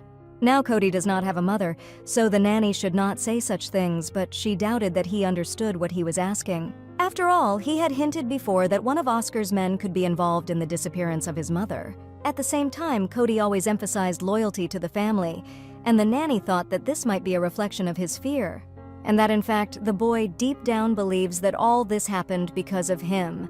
Vanessa immediately began to assure the little one that it was not his fault for what had happened and that he should not blame himself. Only Cody didn't think it was easy to do and plunged back into drawing, pressing down on the pencil. But Vanessa continued that everything that had happened shouldn't affect his dreams for the future, but Cody was just starting to get angry. He repeated again that one day Dad would become a Don, and he would be his right hand, and would see to it that everyone in the family felt safe. Then the boy grabbed his sketchbook and ordered the nanny not to stand in his way, and then went to his room. Left alone, Vanessa only made sure that Cody's mother was also against him growing up like this. But after that, she disappeared, and this could be the main reason, so Oscar asked the nanny to do all this. At this time, Mr. Parvalone was in his room diligently typing something on his laptop. At that moment, Anna came to him in a not very high mood and threw 2 folders on his table with a swing. Then she began to ask the boss what he really knew about this woman who worked as a nanny for him. He calmly replied that everything was in those folders, but the girl did not see anything worthwhile in them that could shed light. Then Anna again talked about the fact that one of their people was involved in the fire and hinted at a nanny. But Oscar was sure it wasn't her, as he had seen her shortly before the fire began to spread. However, Anna noticed that they had a rather heated argument, and then he left her upstairs where, in fact, the fire started. And then this girl miraculously became the savior of his son, providing herself with reinforced concrete trust. Anna also thought that Vanessa might be a spy and was a fake babysitter, as it was strange that he found a suitable one so quickly. Mr. Parvalone was already beginning to get angry and asked Anna to stop it, calm down and sit down. Then he began to explain that in fact everything was not so, and he himself chose a nanny for his son. Moreover, he had chosen her long before he applied to the Elite Nanny Academy. After graduation, the academy exhibits its best students and their diplomas, showing the most successful disciplines. And to be 100% sure, Mr. Parvalone also checked her data through the database. But Anna still doubted, because nothing was known about Vanessa from the moment she was orphaned until the moment she graduated from the academy. This girl also does not have a passport or a driver's license. She is not even on social networks, and her closest relatives have not been found. But Oscar was well aware of this, so he chose her just because of the above. Further, the boss explained that Vanessa does not have a family that will start asking questions if the girl goes missing. Anna immediately realized that Mr. Parvalone was hinting that Vanessa might be dying for some reason. But he corrected her and clarified that he meant the disappearance of the girl and not death. Then Anna took it as a cold calculation because life in their family was really not easy. Oscar also added that he was choosing a candidate for nanny who had already managed to face the harsh realities of life. But most importantly, this candidate had to understand what his son had to go through. Anna still advised her boss not to let her naivety and trust go because she still believed that Vanessa could still prove herself. The girl had no doubt about it. She was just sure that the nanny working here was actually a stranger. Mr. Parvalone only looked at her skeptically because he did not expect anything else from her. Anna realized that the conversation could end there and hurried away, still feeling indignant. Nick had already lived behind the door, who was very curious about how the meeting had taken place. He couldn't help but play a joke on his partner, but she didn't give up yet and was ready to move on. As they entered the elevator, Anna shared with Nick that something was missing in Vanessa's story, but she didn't know what yet. Then Nick advised her to contact the sorcerer Simon, but she did not want to have anything to do with him, considering him eccentric. But Nick assured that despite his hobby of wearing strange clothes, he is the only one who can dig up something about the nanny. Then the guy suggested that Anna simply did not want to interfere with the main headquarters here in case she turned out to be wrong. And she also feared that after setting a cyber sleuth on Vanessa, it would turn out that the nanny was not to blame for anything. Then Nick asked his partner again if she was sure of her suspicions about this girl, but she was already dialing the right number. As soon as Anna put the phone to her ear, she immediately noticed that they were no longer alone in the corridor. Just then, Vanessa returned with Cody, who ran to his room in anger. After some time, Mr. Parvalone and Adam went to begin the execution of an insidious plan. Oscar ordered the driver to behave like a tourist, and Adam immediately decided to buy a Panama hat and sunglasses on the way. After dressing up and turning in front of the boss, he thought that such camouflage was just perfect for such a task. Then Mr. Parvalone said in code that the chameleon was outside and the driver should get ready. And then a Chinese man dressed in a spacious kimono and glasses came out to them and happily greeted them at Trinity Candles. And today they offered a special program for cleansing and healing, but then I realized that the visitor came for an online order. Leading Oscar into a special room, the Chinese asked to remind him that it was he who ordered, and he said that the candle was locally produced. The Chinese man was sure that they had what the client needed, but made it clear that it might not be affordable for him. But Mr. Parvalone assured him that he would be able to fork out if necessary. Then another girl came up to the counter who was interested in whether the mentioned candle was made of paraffin. The Chinese assured that this product is made of soy wax, which is environmentally friendly and also suitable for vegans. The girl was just afraid, having read that all candles contain lead, and she has a severe allergy, and the Chinese offered a diffuser. When the girl left, the Chinese realized that they were there for a reason and was ready to hand over the old woman to them, but she still reports to Boston.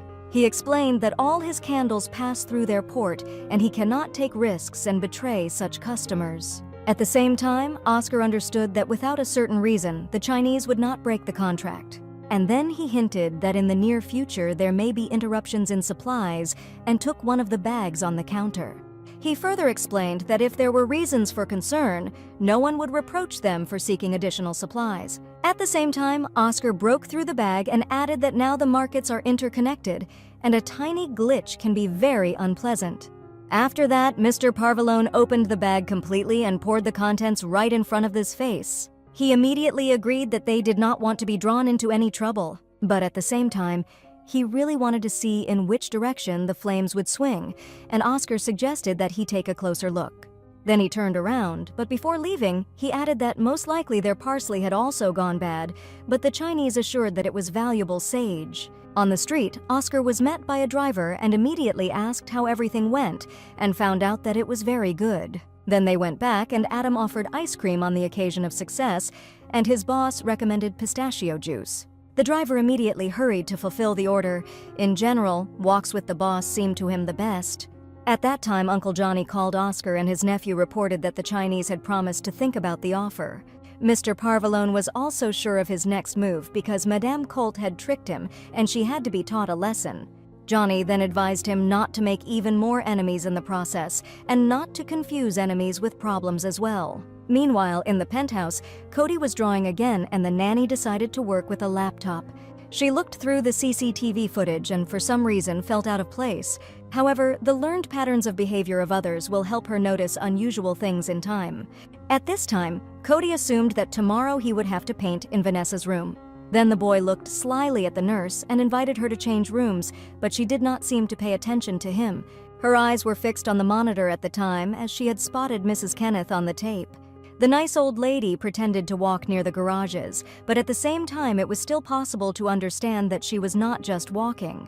Then Vanessa saw that Mr. Parvalone had returned, and Mrs. immediately began to call someone. And then she saw Cody right in front of her nose, who offered her to convert her room into an art studio, and she herself to sleep on the couch. In response, the nanny suggested that the boy move to a room with no windows, as it would be safer for him. And then Cody asked what she was working on, what looked more important than him, and she told her that she was just writing in her diary. Imperceptibly, she pressed a button to switch the camera window to a notebook and began to enter an example of how to fill out a diary. She began by saying that Cody painted the sky with watercolors, but he immediately corrected her that it was acrylic, but she did not believe him. After all, she suspected that this was a deception, since the paints looked faded, and that the boy was also ashamed that he was so good at painting with watercolors. This made Cody even angrier, and he found the nanny simply unbearable in such inventions. Then he went to his room, and Vanessa began to work on her laptop again. After a little digging, the girl found that Mrs. Kenneth's phone was active. Then she compared the times when Oscar left and came, and she determined that Mrs. Kenneth had been calling someone in the last few days at the same time. The girl understood that the old woman was making calls for a reason and began to suspect her of something bad. At the same time, she was also very anxious to know who Mrs. Kenneth had called, and at that moment, Oscar had just entered the hall. Vanessa immediately asked him to pay attention to her, as she had something important to say. It was difficult for her to talk about it, but she stated that one of the employees was informing on him on a number from Albuquerque. Mr. Parvalone guessed at once that the girl was talking to him about Mrs. Kenneth. Vanessa was even surprised that he knew about it, but Oscar explained that she was reporting to his uncle. The girl wanted to ask further, but Mr. Parvalone understood that she was interested in why he did not take this woman away. It's just that Don was more comfortable when his man was next to Oscar. Besides, Kenneth was a good maid and an excellent coffee maker.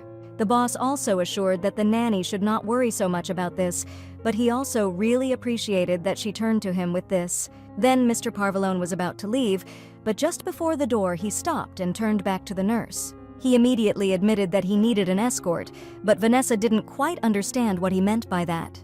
He told about the auction at the House of Light and is usually accompanied by Anna, but now she has left the city. So he asked Vanessa to keep him company. Besides, a couple of extra eyes and a friend's back would not hurt him. He also said that Nick and Adam, who had not had a bachelor party for a long time, would look after Cody. Then Mr. Parvalone came very close to the girl and confessed that he needed her, which almost caused her legs to buckle. Without hesitation any longer, Vanessa agreed, and Oscar asked her to be ready by 8 o'clock. As he left, he promised that he would take care of the dress himself, leaving the flushed girl standing in the middle of the hall. Soon, Vanessa was already going to an auction organized by the Mafia, and she could not consider it normal. The girl also understood very well that there would be a motley crowd, where everyone with their own quirks. But at the same time, the nanny considered it a good opportunity to find out information about those who run Chicago from under the floor. After all, it is one thing to protect Cody, and quite another to see a threat in every person nearby. For this reason, Vanessa decided to be fully armed and, in addition to a beautiful dress, also applied bright makeup. A rather expensive necklace was prepared for the girl, but she considered such a large piece of jewelry superfluous. Instead, she wore her emerald medallion, which fit her face very well. And Vanessa decided to return the necklace, since she was not going to wear it anyway. Approaching Oscar's room, the girl called him, but he did not respond, and she decided to enter. Not finding the boss even in the room, Vanessa thought that he should be in the shower room and decided to just leave the box with the jewelry. Walking around the room, she began to look for a more suitable place to leave the jewel. And then the nanny noticed an iron safe in the closet, which definitely did not belong to the hotel. Visually examining it, the girl determined that this safe is new, and perhaps it hides what Oscar is hiding from her. Vanessa also remembered the small case that Anna took out after the fire in the mansion. After the examination, the girl decided to try to pick up the code, but she did not succeed yet. And the next moment, she heard the voice of the boss behind her back, and immediately began to come up with an excuse for herself. Oscar was curious about what the nanny was doing in his room, and she was immediately ready to confess. Vanessa explained that she didn't need the necklace, so she wanted to put it in a safe. The boss took the box from her, noting that she looked great, but she only wanted to make the right impression. Mr. Parvalone had no doubt about it, for it was not for nothing that he had asked her to accompany him. Then he put the box on the shelf, explaining that it was not so dear to him to put inside the safe. And after that, the girl, apologizing for interfering, now decided to give the boss the opportunity to change clothes. Left alone, Mr. Parvalone thought for a moment that his nanny had really tried to open the safe. Meanwhile, Vanessa decided to look into Cody's room to check how he was there, and immediately noticed the mess from the bachelor party. And those three were sitting on the couch and enthusiastically playing a video game, and this is how the nanny imagined them. Soon, Oscar appeared in the same room, who asked his son to obey Adam and Nick. And just as he and Vanessa were about to leave, Cody suddenly stopped them. They stopped and prepared to listen carefully to what the boy was about to say. But he only looked at them with a rather serious look and asked them not to stay late. The nanny was very happy that Cody did not hide his feelings and promised him that she would bring his dad safe and sound. On the way, Oscar gave Vanessa a short instruction to try to obey him, because their task was only to tease Madame Colt a little. At the same time, no matter what happened, he advised her to stay close to him and not make her own decisions. The girl agreed, and then added that it was she who was protecting him, so everything would be fine. At this time, Anna had just arrived at the complex, which was located in Albuquerque, as she had urgent business. She meets Simon there, who must find as much information for her as possible about Nanny Vanessa. But the young man could not yet provide anything useful, because her digital life was a dummy. He found nothing, although he can usually easily catch the trail if someone tried to clean up after himself. Likewise, the facial recognition program could not detect any matches, as if it had changed its personality. In addition, the article about how her accountant parents died in a fire was written by a journalist who never existed. Anna assumed that the nanny's parents did not die at all, and also learned that someone erased all data about Vanessa's past. Simon thought that she could have done it herself if she was the person who had tried to hack into their servers. Then he told Anna that the boss suspected something wrong with Oscar's intentions, so he instructed her to investigate all this. Simon was also surprised that Anna didn't know anything about the hack, but she wasn't interested in anything other than Vanessa. At the same time, guests had already begun to gather in the House of Light and everything was ready for the event. Oscar asked if Vanessa liked it here, and she noticed that the building itself was very lovely. The paintings seemed very symmetrical to her, while they made Oscar think about mathematics. Then the girl found out that one of these paintings costs 3 million euros, and that no one in life would buy such a thing for such a price. Vanessa also noticed that everyone here is notorious criminals who pretend to understand art.